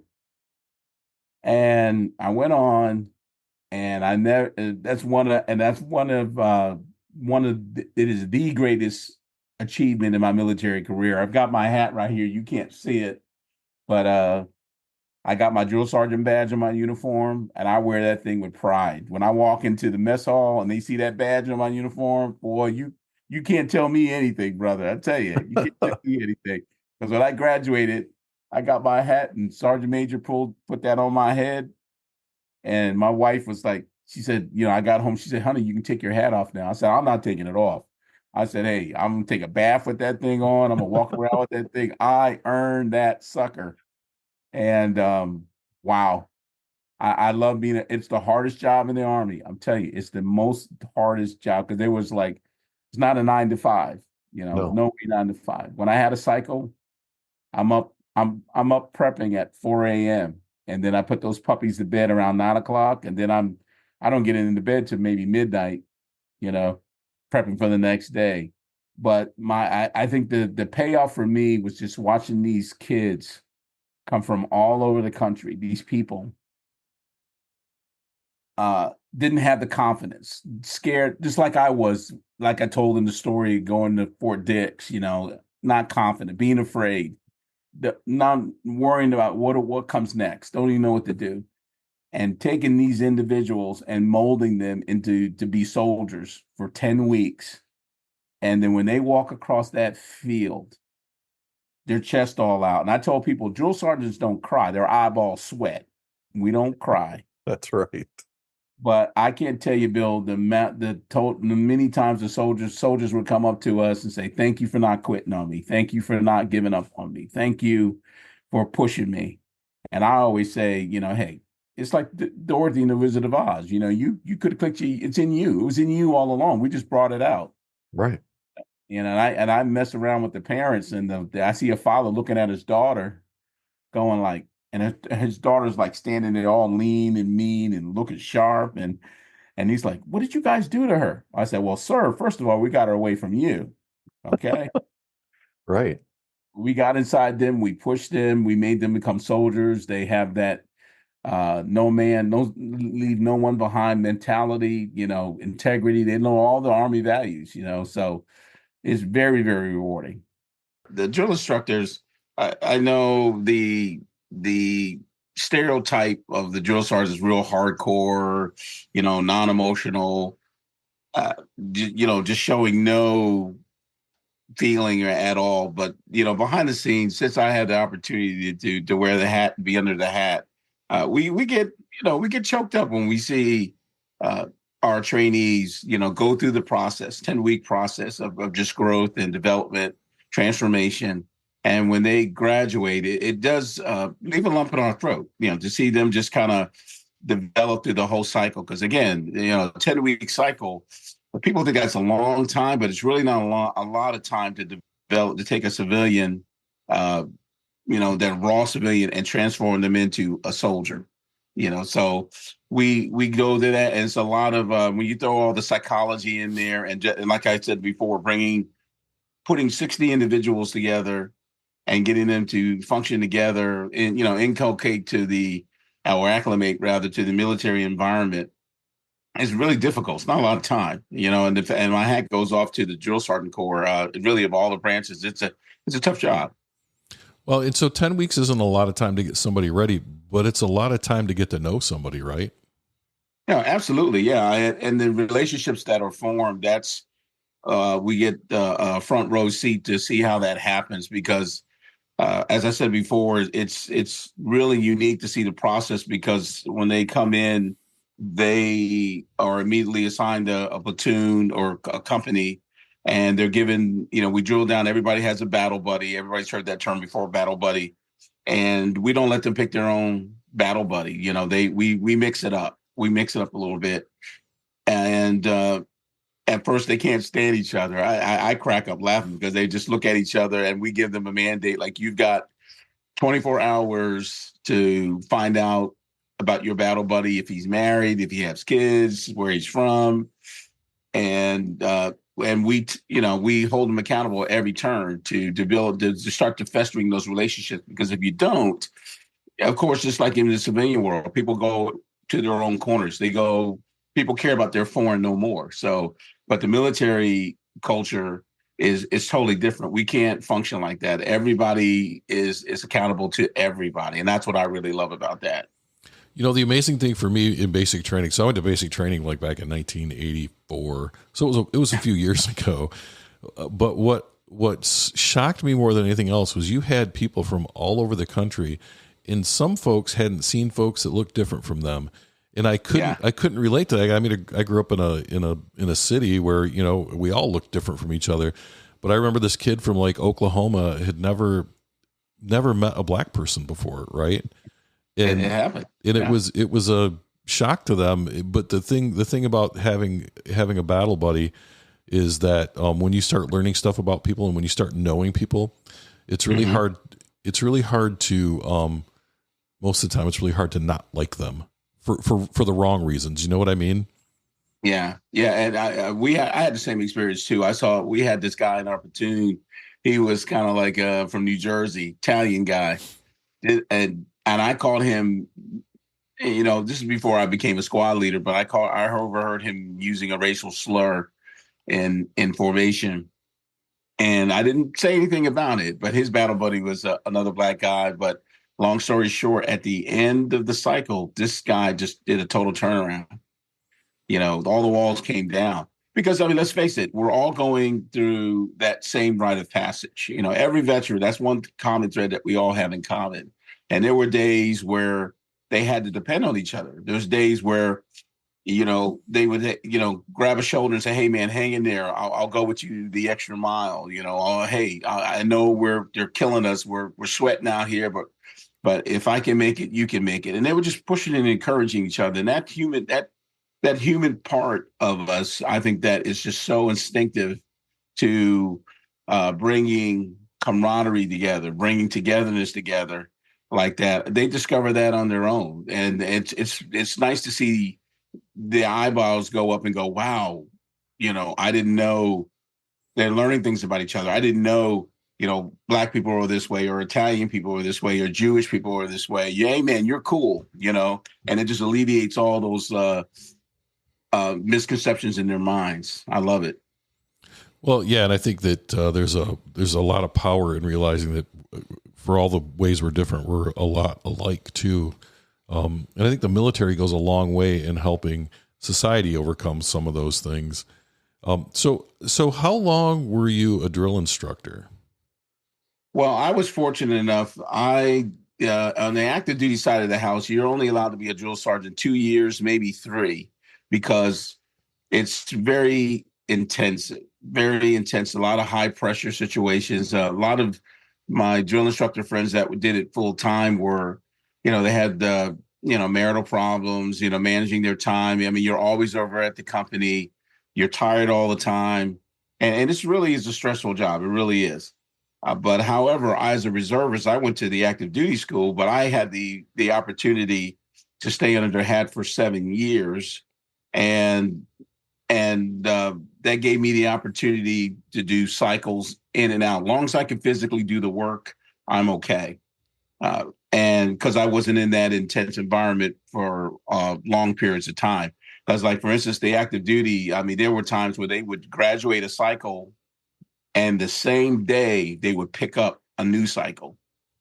And it's like, you know, Groundhog Day, you're doing the same thing all over again. So you start the modules and everything all over again, pick up an issue, and you've got to get, the environment is a lot of fun. It's rewarding, but it's also very stressful. And you've got to be careful, drills, people that do that type of work, you've got to be careful to get some downtime to get out of there. So a lot of times when I got called up to go serve in basic training, the full-timers would love it because that we gave them time to go home to their wives and take a break and stuff like that. And we would take over the company. Okay, so kind of a relief for them. I can imagine. Yeah. I could imagine in that scenario where you're picking up a company right after you've graduated, one that you might even have a tendency to forget where you're at in the program. You know what I mean? Yeah. Well, I tell you, when I did my first cycle, I mean, days flew by, and because I'm always thinking like, I know my anybody that's out there listening that's been a drill instructor, you're constantly thinking of the next thing you've got, the next training schedule. We had this gigantic chalkboard out in the company area, and it listed our entire day from 05 to 2100 hours, and it's just like it's to the next session, to the next phase, and the next phase. So you're always in that training mode, and of course, to be ahead of the game. You're the first one up. You're the last one to go to bed. And you're responsible for the company. It's just such a huge responsibility. Now the thing about most companies have 2 to 3 drill sergeants per company. Mm-hmm. And that helps a lot too, because that's I have seen a single drill sergeant run a whole cycle by himself, but that's really they try to stay away from that because that is a lot of responsibility. Yeah, I can only imagine. But there's a lot of things I can't imagine doing by myself, but that's one of the big ones. Yeah. So you did this for you did this for 7 years, and then what was like the next phase for you?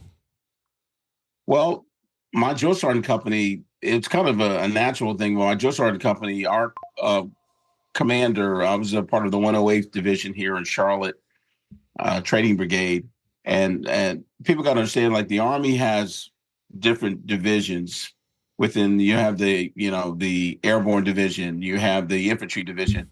Well, I was part of a division called TRADOC, which is an acronym for Training and Command. So that's where your drill sergeants are. That's where your AIT is, your specialty schools. Anything to do with training falls under TRADOC Command. So one of our generals in TRADOC Command got the wonderful idea to put these special op teams together to go over and train the Iraqi Army. So there were a lot of those teams that were put together to go train the Iraqi Army. We were training also the special police. I think that's what they were called. Saddam used them as like door kickers. They would just like raid a door, kick in and catch people. The police, they had training, special op teams for the police as well. So I was still in the drill sergeant company, and they told us that as a matter of fact, I ran into my old sergeant major that he owns the business not far from my house. And I ran into him there about 2 days ago. He was the commandant of my drill sergeant school. And I talked to him every once in a while, and I was talking about that particular mission. And I told him that I remember when we got called up, they told us that it would be like a training environment. We would be in a kind of an enclosed compound training the Iraqis. And I was telling them that when they flew us over there, that was not the case. We had to go outside the gate every day. So that made me a little nervous, because I think we were just thinking we were going to be in this real safe environment and just do all this cool stuff and just run it almost like basic training, but for the Iraqis. But no, we trained Iraqis, but we had to go outside the gate every day and drive up and down the road. And when it was all said and done, we took a couple of IEDs here and there and got shot at a bunch of times. But when I got over there, towards the end of my year over there, I got promoted to master sergeant. And when you get promoted, you in the Army, I'm not sure what it is for the rest of the branches, but in the Army, once you make E8, you have to come out from under the hat, which was like I've heard some guys turn down promotion. I've heard ran into a bunch of guys. They love we call it the trail. They love being on the trail, and they will just, forfeit their promotion just so they can stay on the trail. And I almost did that because I love basic. I really do. But anyway, I was getting older, and so I accepted the promotion. So I went I became a first sergeant, which is also the second hardest job in the military. Yeah. Yes, it is. So what years were you deployed then, and where did you go? I was deployed with the 108th Division. They're still here in Charlotte, but we were tasked out to the 12th Cav, and that's where I got my Iron Horse. I love, people don't know what I'm talking about. When you see Army guys, the Army has a cavalry division, and you see that big oval patch that has the horse head in the corner. They call that the Iron Horse. And they're very rich with tradition. My son used to be in the Cav in out Fort Carson. When they have their ceremonies, they all wear the cowboy hats with Stetsons. Right. And that's cool. But when we were under the 12th Cav for a year, and I got my certificate in here. I got my honorary spurs. I'm not allowed to wear the Stetson, but they wear the spurs on their boots as well. So I have I'm an honorary member of the Cav, but I can wear only the spurs. But that was kind of cool. So we were leased under them, under their command. And also too, I served a little bit under the Big Red One. Okay. And what part of Iraq were you in? We were in actually Baghdad. We were at Camp Victory. I've had a chance. That's where we set up headquarters. That's one of Saddam's palaces. They gave us a tour of it. I mean, boy, that guy had it made. Because it's funny that you go outside the city, everything's like trash, and then you go into where his palace is, and like, wow, And they set up command there. So I was in Baghdad for an entire year. But being able to travel, I had a chance to go to Ramadi, had a chance to go to what are some of the other places? It escapes me for the moment, but just to go travel around and throughout the cities and towns around Baghdad. Okay. And so how was your deployment overall? It sounds like you guys saw a little bit of action over there. Anything stand out from that deployment? Well, when every unit, anyone that's been deployed before, they've heard of the term right seat ride. When we get deployed, you get ready to replace the unit that's already in place, you do what we call a right seat ride, which means that you get there probably a week in advance, 2 weeks in advance, and your counterparts, they drive you around and show you what you will be doing. So I was tasked out to me and a captain, we were tasked out to logistics, to the logistics captain. So we rode around with a logistics team, and they were showing us, this is what you do, and this is what you have to get your equipment and supplies and all that kind of stuff. So you get deployed. After that is over, then they do a handoff, and then you take off. So the initial plan was to go and train the Iraqis. We didn't have a compound at that time, but we had to actually drive to this big police station that the Iraqis had downtown. And so we would get up, load up there. We had 3 Humvees. And I remember, the memory just comes back to me. You start checking your vehicles out, and you hear all this popping and clicking. So I had to load 3 weapons. I had to load my 9mm pistol, my M16, and then I was a gunner on a truck, so I had the 50 cal. So you have to pop, click, and then you do all radio checks and everything like that. And then we have a thing before you go out the gate we call battle drills. And we stand out in the parking lot, and we in a circle, and we have a conversation on, okay, what happens if one of the vehicle gets a flat tire? What do you do? If we get shot at, or, what's the course of action? Our COA, we go over our course of actions. If we take an IED, what's our course of action if we do this? So that's all pre-thought out, pre-discussed and stuff like that. And that's what I really love about the military, because there's no guesswork. That's one thing that really impressed me about the military. When we go out there, it's like, and like I'll share a quick story. I mean, we took contact one time, and everybody did their thing, their role. There was no like stopping and thinking to think about what to do. Everybody was like, boom, boom. Our medic, he jumped out of the truck.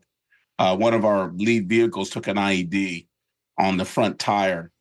And I remember I was in the middle vehicle, and I remember we were just about a mile away from the front gate, because I remember seeing the American flag, and I would go, oh, good, we got a mile to go. I'm gonna go get some chow, take a nap. I'm done for the day. but we were rounding a turn, and all of a sudden I heard this poof. And the vehicle in front of me, I saw the trunk just blow off, just go off in the air. And I'm like, oh my gosh, my buddies they're dead. They're gone. So we stop, and then we kind of get like in that stagecoach mode. We form like a circle with the vehicles. And the gunners, our job is to, like my job being the lead vehicle, I got the left and right perimeter. The guy in the front has the left and right perimeter in the front, and the guy in the rear has the left and right perimeter in the rear. And everybody just did what they're supposed to do. And thank God nobody got killed.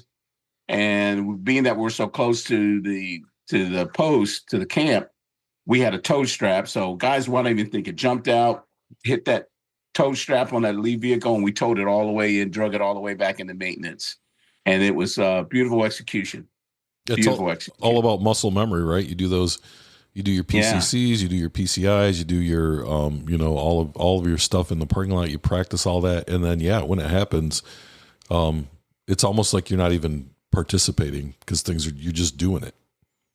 Yeah, and I get mad at some of these Army movies because they depict a lot of these movies. They depict the soldier as like when contact happens or something happens, he's like sitting there confused, doesn't know what to do. But they do a disservice because the American Army, we train, and you can attest to this, Bill. We train so much to it's like it's coming out of your ears. I was telling my pastor that, and you remember this about your weapon. I said I can take my weapon apart in 10 seconds and put it back together. I could probably put it back together blindfolded, because you remember how you learned that weapon and the pieces of that weapon you could do it in your sleep. Without even thinking. Yeah, I think sometimes I did do that in my sleep. yeah, exactly. And I remember being on the rifle range qualification day, and I was so nervous. And then all of a sudden, I don't know if this ever happened to you, but the M16 kind of jams sometimes. You get a little bit of sand in there or dirt. And I was on, during qualification, and instinctively, I was so proud of myself. I, got the dirt out of it and pulled the magazine out, cleared it, whatever, loaded it back up, and I still was able to qualify. Yeah. Again, it goes back to muscle memory, and that on a qualification range is great because you qualified, but in real life, it's great because you didn't, you got to go home. Well, that's where at the drill, that's what we taught. We train the way we fight. Yeah. They say train the way you fight. So it's not like, if you're not going to train, you're going to fail, because when you need that muscle memory, it shows up. But I was just alluding to before, I hate these movies where they show these soldiers, sitting back here, and that might have been true, and I don't want to put my foot in my mouth, but because I know the World War II and World War I vets and Vietnam vets, they may have had a similar experience, but however, I just want to give kudos to our training. Our training is just it's repetitive. It's so repetitive. And for that specific reason, because you don't want to get in. I've been in a firefight before. And that's not the time to sit back and go, what do I do? Where what flank? What do you mean left flank? What's a left flank? What's a right flank? What are you talking about? What are you talking about perimeter? What do you mean? Those questions are all solved hopefully solved by the time you graduate basic training. Well, one of the things we used to talk about during deployment was that those difficult times don't build character. Those difficult times actually reveal character. And so when you're in that situation, very quickly, you know whether or not someone was paying attention during training. Yeah, exactly. And that's a great way to put that too, because people don't understand, even basic training, when we pick up and they say, "Oh, they show us yelling and screaming," and the days when you're training, you're covered in mud, and the drill sergeant says you got like 10 minutes to get upstairs, change out of uniform, get back down in this formation. And think about the first time you heard that. You were saying like, "Oh my gosh, that's virtually impossible. That's impossible." But after having done it enough times, shoot, I can swap out of a uniform and boots and be done in 5 minutes. Oh yeah, and be standing tall in formation with no problem. And but that's for that reason, because it's when you understand it, it's a stress environment. It's by design. That environment is it creates stress for that reason. So when you do get in combat, which is a stress environment, you know exactly what to do. There's no thought to it to be able to execute. And that's why people, I crack up laughing because my civilian friends were like, well, why does it have to be there? I'm like, Dad, we don't have time to think. It's not like, hey, you're in a corporate situation. You're going, oh, well, I guess you get a chance to get some coffee. You can think about it. If you can, just go take a break in the break room, get some chips, come back, whatever. But our environment, it doesn't work that way because anything can happen at any moment, anytime. Oh, that's true. There's no break room over there, but Yeah, right. Absolutely. Absolutely. yeah. So And like now, my wife cracks up laughing because she says I'm just on time. It just never leaves you, and she'll just say, "Oh my gosh, you just, we got to go to the airport. We're there an hour and a half, 2 hours early. She can't get her mind wrapped around it. Her mind, we get there like 15 minutes before the plane leaves. Yeah. Well, I was listening. So I get up in the morning and I walk and I listen to Jocko Willink's podcast. And today he was actually talking about this. That when they, I know who he is. Yeah. So when they have military guys on the show, they're always there like half an hour, 15 minutes early. They're very polite. They get stuff done. He said when they're not military, man, it's just a crapshoot. As though they might show up early, they might show up 5 minutes late. You just never know. And, it's a mess. Yeah, it's a mess. It is. So you make it through your deployment and you redeploy back stateside. What was that like for you to come back after being gone for a year? That's interesting because I was sharing with a friend a while back. I said when I got back to the States, I when you're deployed, people don't understand. When you're deployed, they give you 2 weeks. They call it R&R, and you have to take it. So I opted to, and a lot of guys, we landed on the ground in Baghdad in 2007 in January. And we were going to be there for a whole entire year. And most guys took their R&R like in February, March. I took mine later in the year, towards more September, November. For the reason is I hated the flight going over there. It's brutal to fly over there because we flew in commercial airlines, but they were private commercial airlines. And I was sitting between these two, and I'm a big guy. I'm 6'2", 6'3", 280. But flying over there, they put between these two big guys that were probably offensive tackles for the NFL or whatever. And I sat that way for 14 hours. It was just brutal. But anyway, I just opted to go later on in the year. And when I finally came home, there were some transitional things that happened to me. One of the things I noticed immediately was street lights, because like when I was over there and we did some night missions, they don't have street lights like we have here in the States. Right. You go to any city or anything like that, and they got street lights, and you can walk pretty much. Not so much in total darkness, but they had neighborhoods that had, neighbors had streets lights in their yard but not on the street. It was just in the dark all the time. And then we were, being that I was a gunner, I had night vision goggles. So I was able to see in the dark, but it's always like in the dark. I hated going in the dark. Second thing I noticed with water, that like your bottle of water that you buy is 7-Eleven or something like that. I look at it nowadays. That's where I brush my teeth. That's where I wash up. That's where I wash my face. Water is very valuable over there. Just coming back to the States, I remember just turning on the water in the kitchen, and my wife said, "What are you doing?" I said, "I'm just looking at it, just looking at the water." Because I was in some homes, being that I had a chance to go into the community, it was a culture shock to me because I was in some homes that did not have running water at all. And then there were days where it was 120, and I'm like wondering, how do they survive out here in a desert climate? They can't like turn on the faucet and get drinking water. So they have this filter system that they collect rainwater, and then they do all these other things and stuff just to survive. So that was kind of impacted me. And then another adjustment I had to make when I came back to the States is just, I had to kind of bring my situation awareness down.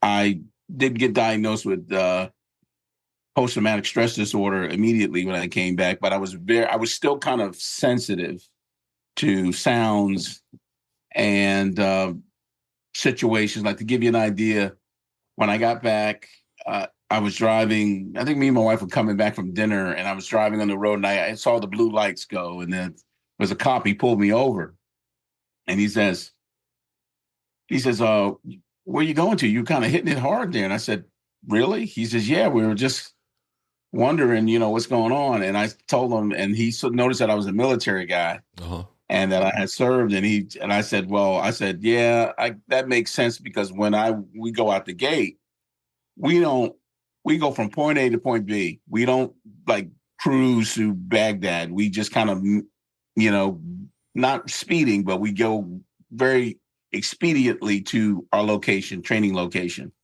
because it was, they told us when we got over there, when you go out the gate, you are being watched. People are watching you. And I know as a gunner, there were times when I was up on the gun and I could clearly see when we go out the gate, I saw cell phones come out. People were pulling cell phones out of their pocket and saying, yeah, this unit is coming down this way or whatever. So it brought a little bit of paranoia for me. But going back to the traffic cop, I explained that to him, and I said, yeah. And then he says, I noticed you haven't had a traffic ticket in 30 years. I said, really? I said, what? But the guy gave me the ticket anyway. I said, what the heck? Oh. I said, I got a clean driving record. I said, I'm just, just acclimating back to American lifestyle. But then my wife noticed another thing when we would go out to dinner. She said she noticed that, and I'm a little bit better at it, but I'm still catching myself doing it every once in a while. If I go to a restaurant, I do not sit with my back to the door. So I'm always aware of situation awareness. And I've even taught her, like, in the United States, when we had, for a while, we had those strings of shooters that were going into schools and restaurants and stuff. And I told my wife, I taught her about situation awareness. When you go to a restaurant or you go to a mall, be aware of we call them egress routes. You should know where your surroundings are. So if something happens, this is, know where your exits are, know what's going on. Should somebody come walking down and wants to shoot up the place, know where to go take cover and stuff like that. So that part was an adjustment, just trying to adjust back to that. Not, just lowering my guard down. That took a while for that. I can't go, because it really, and any vet will tell you, all the vets that have been in different wars and conflicts, when you go and you're in a combat zone, that's one of the thing the enemy looks for, especially for American soldiers. We're so casual with going out and just not, because we walking around like, oh, I'm American. Nobody's going to mess with me. Nobody's not going to dare mess with me. I'm from the United States of America. Bull butter. It will happen. Right. And they're waiting. And if you look at even the tragedies in our history, like 9/11 or Pearl Harbor, those are the times where they attack us where our guard is down, where we're not paying attention, because we get so comfortable that we think that it's never going to happen. And I'm not a prophet. I'm not clairvoyant. So I'm not making a prediction. Even right now, these times make me a little bit nervous, because we're distracted. That's the only word that comes to mind, is distractions. Just too many distractions going on and stuff like that. When people can walk over here, and I'm sure everybody can remember where they were in 9/11. 10 guys get on airlines and they killed 3,000 Americans that day. It's just ridiculous. And I'm from New York, and I'm doubly pissed off, because I've any New Yorker will tell you, I've seen the Empire State Building, I've seen the World Trade Center, but tourists come here and they go immediately to those places. New Yorkers were like, hey, I'll go, I'll get to it when I get to it, and I'm mad they knock my buildings down. I've been past the World Trade Center thousands of times, just never had the time to go up there. So Yeah. Yeah. So now you get home from your deployment and you start to reintegrate. And so what are you doing after deployment? well, I got back to my unit. I got assigned to be a first sergeant, and I went to first sergeant school and just kind of learned how to start. It changes for me because now my leadership style is I stayed. One thing they did nice for me, I was still in the drill sergeant corps. So this time I'm in charge of drill sergeants this time. And I had a drill sergeant company know me about with the commander, first sergeant, and then like probably 12 or 15 drill sergeants. That's a company. It's not very big. However, when the reality hit me, we were training. We were in basic training one time, and we had to set up the range where we get ready to do qualification that day. So I went down on the range and started helping the drill sergeants set up the range. And one of my E7s turned to me, nice guy. You know, he did it in a respectful way, but he said, "Hey, first sergeant, we got this. We got this." So They don't want your help no more. well, I got to let them do their job. You know, I mean, you know that. I mean, you're never gonna see a first sergeant out there setting up the range and leading troops. And I had to get out of that drill sergeant mode and get into a leadership mode, senior leadership mode, where I had to allow, if anything, coach NCOs, you know, to be leaders, give them a chance to lead and do that kind of stuff. So that's one of the things I got feedback from my drill sergeants. They really appreciate that because I allowed them to do their job, and I know how hard and tough their job is. And I promoted guys, got guys promoted. I had to, as a reservist drill sergeant, I had my mission. Part of my mission for me, my commander, we had to go out and find other people, candidates to be drill sergeants. That was difficult as well. So, because in the regular Army, they get selected. You know, the men and women that are on active duty, they get a letter that says, "Hey, congratulations, you're going to drill sergeant school." And a lot of them accept it with joy. Some don't. The reserve side of the house is we got to go find talent. Right. Right. Yeah. And sometimes that can be hard to do. So how long were you first sergeant at this unit? And then where did you go from there? I was the first sergeant for about probably about 5 years, 5 or 6 years. And I really enjoyed it. I had a chance. I worked at, then I got promoted up into brigade level where I was the brigade S4. And those who don't understand, you know, the Army has, in any battalion or company, you have the S1, which is intelligence. S2 is, S1 is administration. S2, I think, is intelligence. S3 is operations, and S4 is logistics. So they work on the command team. So that was my job, and making sure that the company logistics teams were doing what they're supposed to do. So it was okay. I mean, like I said, I was more of in a leadership role because I did miss being out in the field. I loved it. But just going in there and then it changed for me because then I got command. You know, like I said, I was working alongside a commander, and I had this wonderful captain. Her and I were like, man, we were rocking, man. We were just getting people in the reserve drill sergeant program. We were sitting there sending people to school, getting people promoted. And then we were clicking so well together that my wife called her my second wife or whatever. Your work wife, right? That was your work wife. Yeah, my work wife. And she would call me, and I always told her, and I had a wonderful lesson learning the difference. You probably heard the term NCO business. Yes. Yes. And for those who don't know what that is, that, you know, a lot of the, you know, problems we have with the Iraqis is they didn't understand the structure of, like, you had officers and NCOs. And they one of the things they couldn't understand about NCOs, because their style is more of a Soviet style where the officers do everything and they don't have NCOs that will carry out their orders. But we had to sit down and explain to one Iraqi officer, my captain said, "Hey, this is what Sergeant Lewis does. He's, you know, I do the planning, I set this up, and then he makes sure that all my plans and stuff get carried out, and he manages that." And and that was kind of cool to sit back here and be in that leadership role. To my captain, she would sit there and say, "Okay, do this." But it was nice making a promise to her. I said, "Ma'am, I have your back. My NCO Corps, we have your back. We support you," because everybody knows that if you take care of your commander, he or she will take care of you. Right. I think one of the things I learned in the military was that, to a certain extent, my job was to help my leader look good and do the right things, and his job and her job was the same.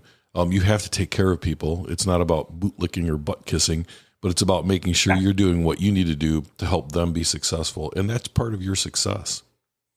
Yeah, exactly. It's a saying that a speaker, Simon Sinek, he's one of my favorite readers. I love his books, and he talks about it's not about being in charge; it's about taking care of people in your charge. And one thing I love, I had an opportunity at one time. I didn't do, but I had thought about going and getting a commission. But as time went on, I love the nickname they have for the NCO Corps, the backbone of the Army. For some reason, that just resonated with me. Mm-hmm. And I know when my son, before he became a warrant officer, he became a non-commissioned officer first. And I remember telling him, now that you're an NCO, I don't know, it's not in your vocabulary. It's not in your vocabulary. Because I've heard it said so many times, I've heard generals say it, I've heard colonels say it. They said they love the NCO Corps. He says, you guys get things done. He says, I don't know how you do it, but you guys come back and you get the job done. And that's a nice compliment. It is. You know, most of the time I didn't want to know how it got done. Right. Right. Because that is definitely NCO business. Right. And sometimes, like, I know officers, I crack up laughing because, like, when I became a first sergeant, lieutenants or captains, sometimes they just love NCO business. Because they were just like, oh man, this is cool. And I can't tell you how many times I had to wave off some officers like, sir, ma'am, we got this. We'll take care of it. We'll report back to you. But they just love NCO business. And I know when I say, hey, you're an officer, you're in that area, you have a responsibility too to take care of us. You represent the company. So you have our prayers and support, and you're going places that I can never be. But one thing people have to understand about officers, and I know you were a former officer. People think officers just kind of make these snap judgments right off the top of their head. They really rely on the counsel of their NCOs, and any officer would tell you that they take counsel from the NCO Corps. They sit back there, and then I would also learn that was my job. When I would go to my colonel's office, if I had to talk to him or her, I couldn't walk in and say, ma'am, sir, this is a problem, and walk out. No, sir. They would ask me, okay, I would present a problem. Then I was expected to give some course of action, and recommendations to help them make a decision. Because at the end of the day, with all due respect, their name is on the paperwork. So, we owe that to them as senior leaders to our command team. Right. Any good leader, whether it's military or not, will tell you that they have to listen to the people who are closest to the work. Right. I've got the overall big picture, but I need all those little pictures to help me figure out what it is, what course of action we're going to take. And so, I'm 100% with you. Yeah. I saw that work out when I was at that level of command, because I always thought that, okay, these officers they're going to do what they want to do, and they just, whatever. But when I was involved in it, and I go in the conference room, I'm in there with all NCOs and captains and lieutenants and everything, and everybody's, giving a presentation to the commander, and I said, oh wow, this is pretty good. This is all well thought out. It's cool. Yeah. I'll tell you that it's the good ones that will listen to their senior enlisted advisors. It's the ones that aren't so successful that don't. So you're kind of at that was it battalion or brigade level, and so how long were you doing that in the logistics I was at section? brigade level, and I came into a a part where I was almost at about 32 years. Mm-hmm. And I said, okay, I'm always looking, what can I do next? What's my next move? And I didn't want to retire yet. But then again, I just didn't want to just sit there and just stay where I was. So I remember calling HR division and saying, okay, this is my career. What do I do next? Well, they recommended me that I was eligible for E9. And I said, okay. And they slotted me, believe it or not, I live in Charlotte, North Carolina, but they said, hey, we have an E9 position for you in Detroit, Michigan. Sounds about right. Sounds like the military. Yeah. And I'm like, wait a second, I live in Charlotte, right? But then I have some of my friends that are officers and sergeant majors and stuff. And they said, as you move up the ladder, a lot of people will take rank. I've seen that in the reserve side of the house. Sometimes people will take rank. They live in New York, but they'll accept a position in Texas, mm-hmm. and they'll spend the money to fly back and forth just to hold that position so they can retire at that rank. Now, this is more or less the thinking of the reserve soldier now, because active duty, active duty is active duty. Right. But reserve side of the house is that they're going to give you promotions, but it's not going to be like across the street or down the street from your house. It's going to, be out there. So I called back and I said, hey, do you have something else? So I hear her typing away on her computer. She says, we have a position in Georgia with the 3rd ID. Do you want it at brigade level? You'd be the brigade S3. I said, sure. It's only Georgia from my house is only about maybe 2 hours, 3 hours. So I accepted the position with the 88th Infantry Brigade in Fort Stewart as the S3 Sergeant Major of the S3, and I was there for 3 years.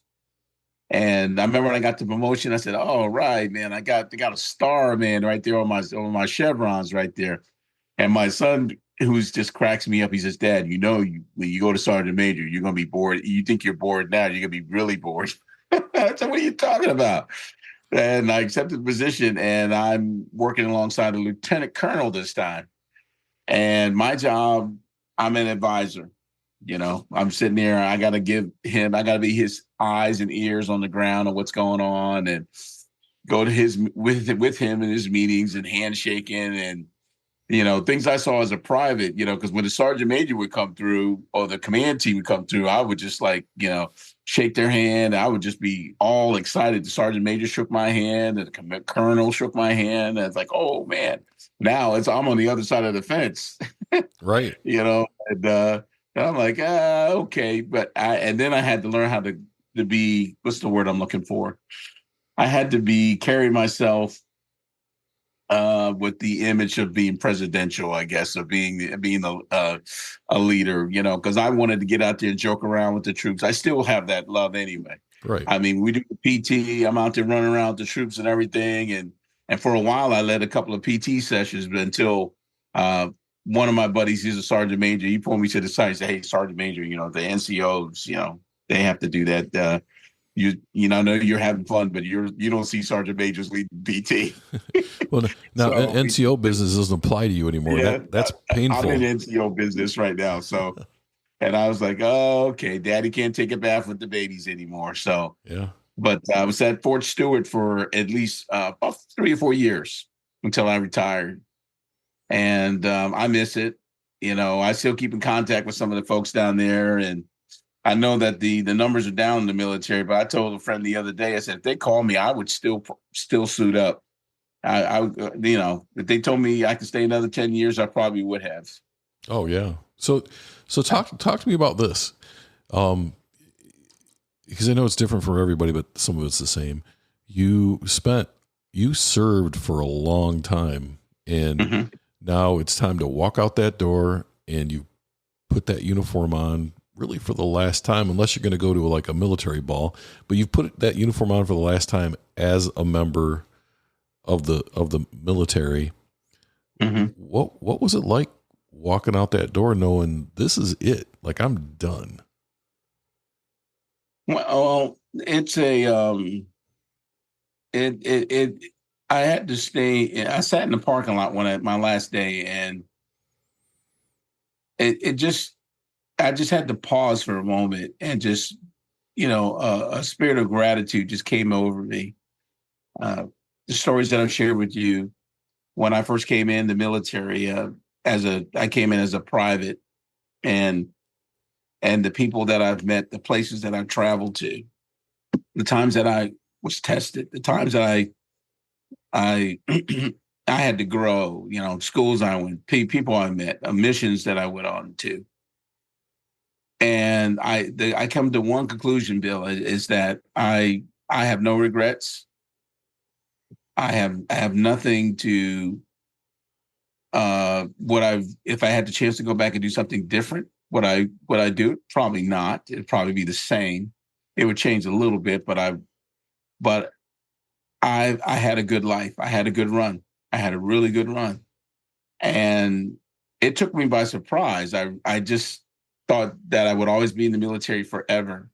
But I had to come to this. But when I was in the military, I saw people retire in front of me all the time, and I give them well wishes and then move on, have a great life or whatever. But I thought that would never happen to me. I thought I would be here forever. But things were changing. I could tell physically. I could tell that when I go for my physical, my knees were being worn out. I knew that was coming. I have a right knee replacement. I knew that was coming. That I saw that coming. But normally, anybody tell you the military, you just kind of bite the bullet on that, suck it up, and just kind of push through. But even my PT test, it's my last year in the military. I did the walking test for the first time ever. I would always do the running test, and it was a prideful thing for me. But I realized I can't run like I used to run. I mean, yeah, they gave me the option to do the walking test, but I said, hey, and we see that today, even today in civilian life, where you see these basketball players, or you see these athletes, or you see these musicians, they're trying to hang on to that little bit of glory, and like even Michael Jordan, he's the GOAT, Tom Brady, like Michael Jordan, he's like in his late 50s, if he played basketball, yeah, he can't score 50 points a night. He could probably score 20, but the one thing about every great person, when it comes to the end of their run, you have to know when to take your curtain call and bow out and say thank you.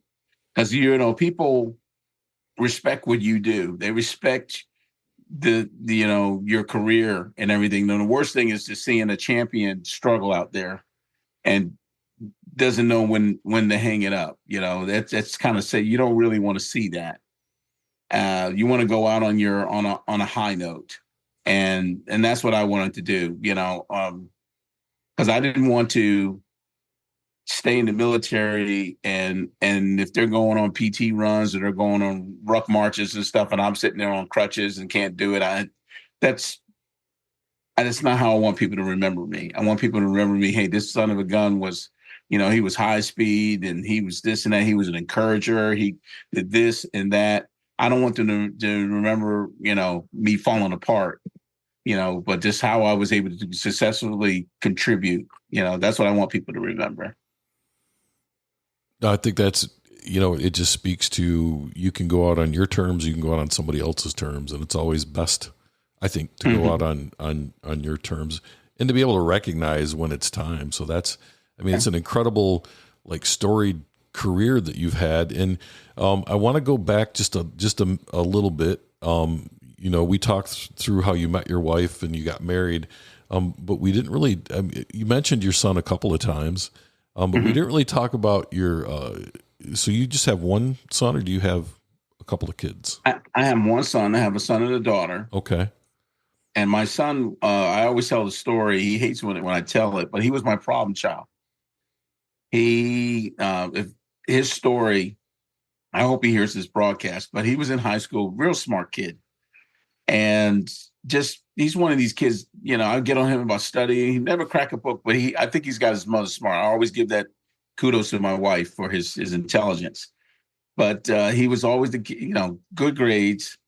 But then his last 2 years in high school, he got caught up with the crowd and just, hanging out and just, just doing the bare minimum. And as a matter of fact, I think he scored 1,500 on the SATs. But yet his grades were like crap. He was just screwing around. And I remember when it came for graduation time, he said, Dad, can I put in, I want to go to college. I said, okay.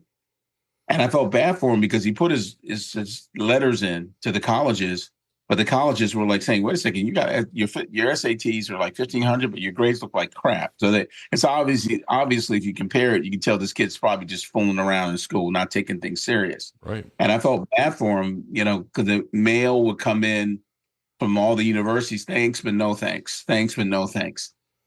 And there was the university, Winston-Salem University here in North Carolina, said they would take it. So I said, okay. He came up to me and said, Dad, I got accepted. They would take me. They're going to take me. Can I go?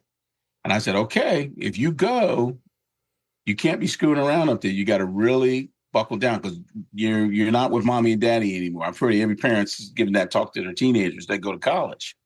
And he's like, oh, Dad, I got this. Bill, let me tell you something.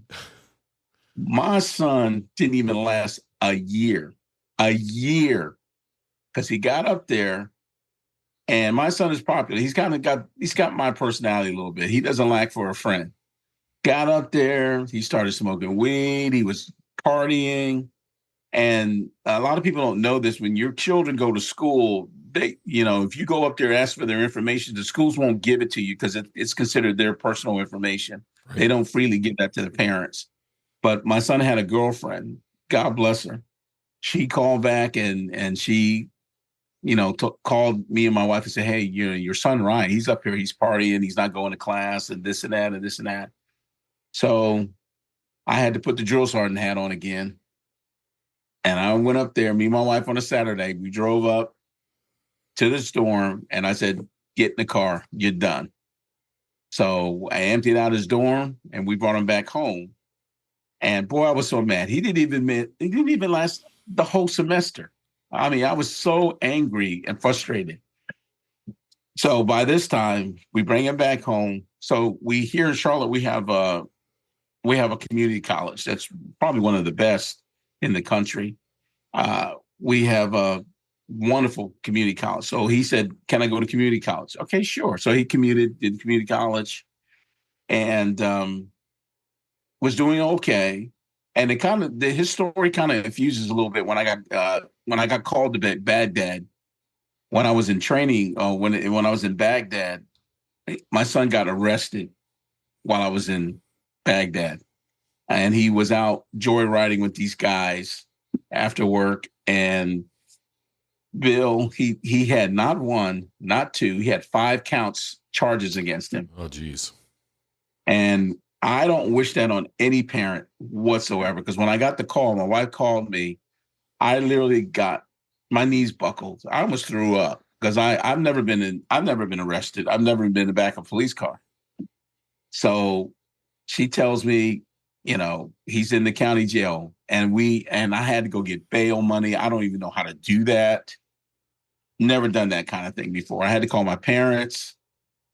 So long story short, we got him bailed out, and I flew home, and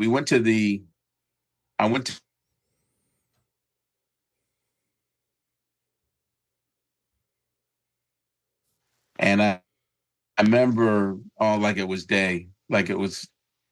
yesterday. They bring him in, and just like you see on TV, he has the orange jumpsuit on, he has the handcuffs on, he's shackled at his feet, and they bring him in, and just like you see on TV with the glass and the telephones and all that stuff, he sees his mother and he starts bawling, and I'm in uniform by that time. I'm sitting in the back and my wife is talking to him, and I could see the fear on his face, just terrified. And let me stop right here. He was also in community college, but also my son got him to join the reserves. Okay. He was in the Army Reserve. So he's in the reserves as an enlisted. And this thing happened to him. He was in the reserves while this happened to him. So he's talking to his mom, and he's just like, oh, then it was my turn. And I came, I got the phone, I picked it up. I said, hey, before you start, I'm going to ask you something, one question. Because right now, you're in hot water right now. I said, I'm going to ask you one question. As your father, is there anything that I might have done or caused you to make these bad decisions? Because I want to take ownership too. Right. I really want to take ownership of what's happening to you. And he was like, no, Dad, no, Dad. No, Dad, I made this decision myself. I was running, hanging out with these guys and everything. I said, okay. Because I told him, I said, next time you lie to me, I'm going to shut down and let you ride this pony all the way on the trail. I'm going to let you ride it all the way in. And to kind of speed the story up a little bit, Bill, we got him bailed out. He was on probation for an entire year. I had to get ready to go back to Baghdad. And before I left, I went to his commander. His commander was a female captain. And I made an appointment, and I went to her office, and I said, ma'am, whatever you got to do, can you please sign the paperwork to allow my son to transfer from the reserves to active duty? And I explained to her what happened, this and that. And I remember with her words to me, plain as day, she said, well, I was a E7 at the time. And she said, Sergeant Lewis, I normally don't do this. I don't put bad soldiers in the active duty, because a lot of people don't know active duty soldiers. Reserve soldiers can go to the active component. It's on the discretion of the commander to sign the paperwork. And she said, I normally don't do this, but the fact that you came down and talked to me, I'm going to do this. And I tell you, Bill, when she signed the paperwork and he went active duty, my son, I realized he started to thrive because he was in an environment where he had structure. My son thrives in structure. And he was like, he started out, they sent him to Fort Hood. And he got with a unit down there. And his MOS, believe it or not, is military intelligence. Military intelligence. And I'm saying, wait a second, you scored this and you get in trouble? And just one other thing. It was so funny that he started doing well. He went from E2, E3, E4. When he made E5, at that time, I told him, I said, son, they put out a policy. They had a shortage of warrant officers, and they were taking E5 promotables. Mm-hmm. So I'm sitting there telling my son, hey, you need to jump in there on this, man. They're going to, hey, this is the time, because this is a window that's going to probably close. And I tell you, Bill, he got sick and tired of me hearing my mouth, complaining, telling him to do this. And I was at the gym one night. He calls me. He's like, I got picked up. Oh my goodness, I got picked up. And I said, okay. And he says, you don't seem too excited about it. I said, hey, I knew about your potential anyway. I was waiting on you. And I had the wonderful opportunity to go down to Fort Rucker, Alabama, and pin his bars on. I was a sergeant major at that time. And I remember putting his bars on. He's standing there in position of attention. I gave him a first sergeant major coin, gave him his first salute. And I remember whispering in his ears, and I said, hey, okay, military-wise, you outrank me.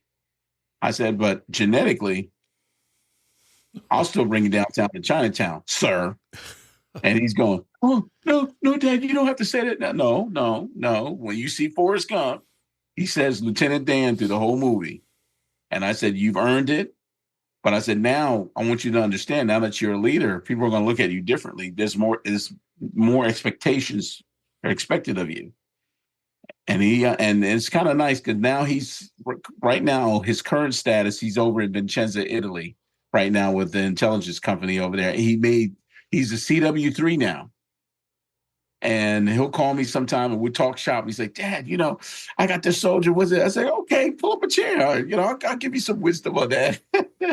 But I'm so proud of him. I can spit, and I wish I could show you. I got a picture on the wall of us in uniform together, and I'm just so proud of him. And my daughter, she's married her husband. She was a business owner. She had her own business for a hair salon that she ran for a little while. So everybody's doing something.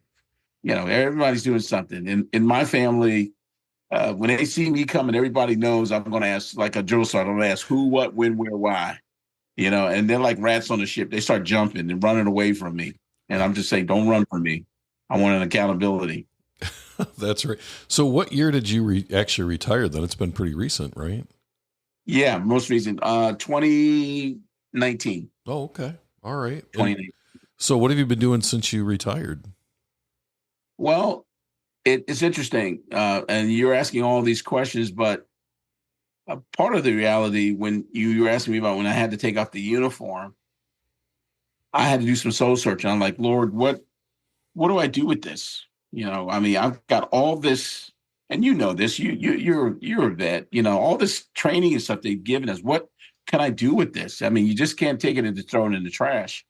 So I just got inspired to being a professional speaker, to go out, and I've been giving audiences with. I'll go to high schools. I'll go to colleges. I'm a professional speaker on the topic of leadership, but not just leadership, intentional leadership. And I think that makes a difference compared to, because people say, what's the difference? I said, well, I relate to my military experience, because, I believe military leaders are intentional. We lead with a purpose and a plan and a defined plan on why we do things. And I try to bring that to the corporate world, faith-based organizations, nonprofit, that let them know that, some of the leadership techniques that I've used in the military that made me successful, this is how you do it. I created a program called LEAD, lead. L is like leadership direction. E is embrace responsibility. A is accountability, and D is dependability. So I teach on those four little modules right there on how to build a successful leadership. For especially senior leaders to invest in your secondary leaders. On how to get them. Everyone should be leading. You should teach leadership. And I know I'm one of the few people who've had this experience of being in the corporate world as well as the military world to be able to tell the difference between the two. Right. So it sounds like you're working on that next big phase coming up. So we'll have to check back in with you to see where you're at. As with any veteran, the story's not over till the story's completely over. But just listening to all the things you've done in your life, and your family and the success that your family has had, which, part of that is attributable to your leadership within your family, just like your leadership within your units and how that made those folks successful. I was able to author a book called Broken Things. It's out there on Amazon, Broken Things. And what I did, I took the stories that I've shared with you on this broadcast. I took three personal stories where there were moments where there was a catastrophic moments when things happened, and my Christian faith was enough to carry me over to get through this brokenness. One of them is my daughter had a rare form of epilepsy, and we had to deal with that. The second story is one of them is going to Iraq, being able to deal with that, and then I think the third story is about my son. I just shared with you about my son going right there. But just taking how these broken things, if you look at them with the right perspective, God gives us the ability. God allows those things for us to develop into, to have courage, to have character, to have these things. Because I know I'm not saying that God allows bad things to happen to us, but it's the story of the prodigal son, which is one of my favorite stories in the Bible, the prodigal son. People don't understand it's not so much about the son going to do his thing, but if you look at the story, it's the father, he allowed him to go knowing that those circumstances or consequences were awaiting him, that he would be going through that. And then the beautiful thing about that story is that when the son comes home, the father was always out there looking and waiting for him to come home. And the son learned a valuable lesson of life. So I write about that in the book and Broken Things and how it's made me a better person, made me a better understand, made my faith grow big time. And I wrote most of that book. I had a laptop that I carried in my bag in the Humvee. I wrote most of it in Iraq because it started out being just something therapeutic. I said I just do something just to keep my mind off the danger or whatever, but like that. But I've given more copies away than I've sold anyway, because I mean, people are going through stuff. A lot of my vet friends are going through things. And I want to also say to the listeners, my website out there, speaksergeantroy.com. It's all one word, speaksergeantroy.com. I have a link out there called My Iraqi Journal, which it's the actual journal that I wrote when I was in Iraq. It goes on a day by day, month by month on when I was over there. And and it's for free. They can go out there and click on it and read it. It's pretty interesting. Well, probably a lot of lessons from that as well. I would imagine. Yeah, I go out there and read it. Yeah, it's just really interesting. I had one of my team members, he called me a couple of years back, and he said this, he was in therapy, and he said his therapist, they were using the journal to help him with that. And I said, wow, man. And then I kind of gave him a dig, because when I was writing journaling every day, they were picking on me. My team members like, oh, Louis, you're on the computer again. What are you doing? Whatever. And I said, okay, whatever. I said, it just helps me. Yeah. But it's been a pleasure. Yeah. Well, and I think there's a lot more to come. But as we wrap up our conversation today, I ask everyone that that comes on the same question. And 100 years from now, someone's going to be listening to this, I hope, and hope maybe even sooner. But when they listen to this story and they listen to our conversation, what would you like them to take away from it? I would like for people to understand, and I get so mad because this world is right now, especially right now, I know we're in an election year, but really overall, it's so many distractions that are going on in this world. People are just so distracted and so pulled in so many different directions. And I just encourage people to learn from just what I'm saying is to be able to step back and look at yourself. Look inside yourself. There are wonderful things that everybody possess. Your job is not to be a Xerox copy of whoever you think is perfect. That's totally irrelevant. And I revert back to when I was a drill instructor.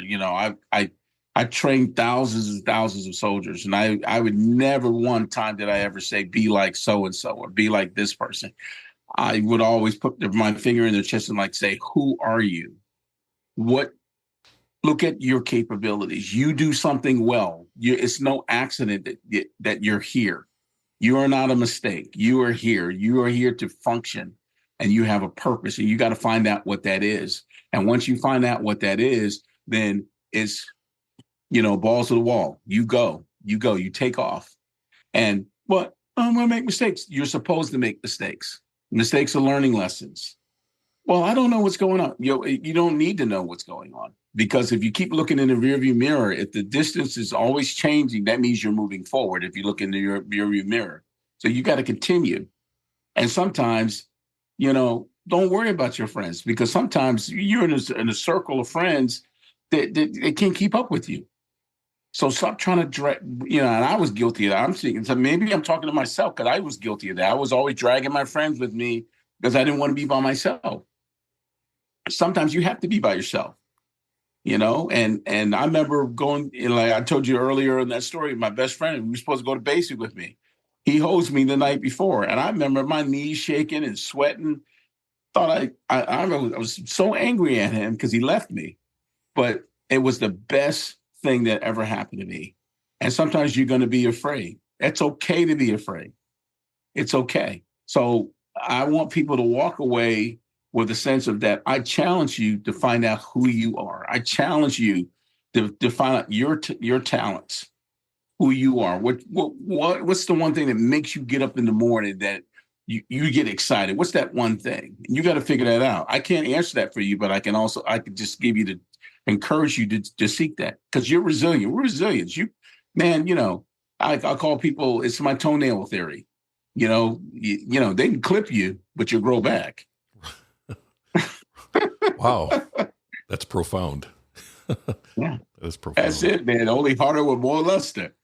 But the thing is that we're so celebrity oriented, and I heard a wonderful phrase one time: comparison is the killer of joy. It's the killer of joy. You have to stop comparing yourself to other people and just go out there and make it. What we say in the military, make it do what it do. It's been amazing. It's been great getting to know you. Thanks for coming on, and I look forward to continuing our conversations outside of this. Absolutely, Bill. Thank you for inviting me. It's been nice to kind of go back memory lane and just, because I feel good about it, sitting back here, the ups and downs of life, and just being part of your organization. I got on your website and listened to some of the stories in there, and some of them are just like mine. So now I don't feel sorry for myself. I'm saying, wait, he went through that. Okay. And it's just, it's wonderful. And that's one of the things about, like we talked about earlier, being a vet. We all have that rite of passage. We all went through it together. And I applaud you on what you're doing, because this is one of the things that's just so helpful for vets, drawing us back into one another. And I think that's a honorable goal, because we before we were becoming so isolated. But now, organizations like this are drawing us back into one another. We don't have to be in uniform. We still have that connection. So I applaud you and your organization on what you're doing. Well, thank you. And, as well as listening to these stories, anyone that picks up your book, I'm sure can find things that they relate to as well. So we're definitely that's on my reading list. So I'll be out there checking out Broken Things by Roy Lewis. Absolutely. All right. Thank you for listening to the Veterans Archives podcast, where every veteran story is honored and celebrated. Join us as we explore the rich histories and experiences of those who have served our nation. You can catch our podcasts on all major podcast platforms, as well as every Wednesday at 2 p.m. Eastern Standard Time on Wreaths Across America Radio. At Veterans Archives, we believe your story matters. Visit our website at www.veteransarchives.org to discover more about our mission, access resources for veterans, and stay updated on upcoming episodes. Connect with us on Facebook, Instagram, and LinkedIn to engage with our community. Subscribe, like, and share to spread awareness about our veterans' stories. Whether you're a veteran, a supporter, or simply curious about the profound journeys of those who have served, Veterans Archives invites you to listen in, learn, and be inspired. Join us as we continue to honor and preserve the legacies of our veterans. Remember, your story matters. Visit us online today at www.veteransarchives.org and connect with us on social media and stay informed and engaged. And as always, thank you for your support.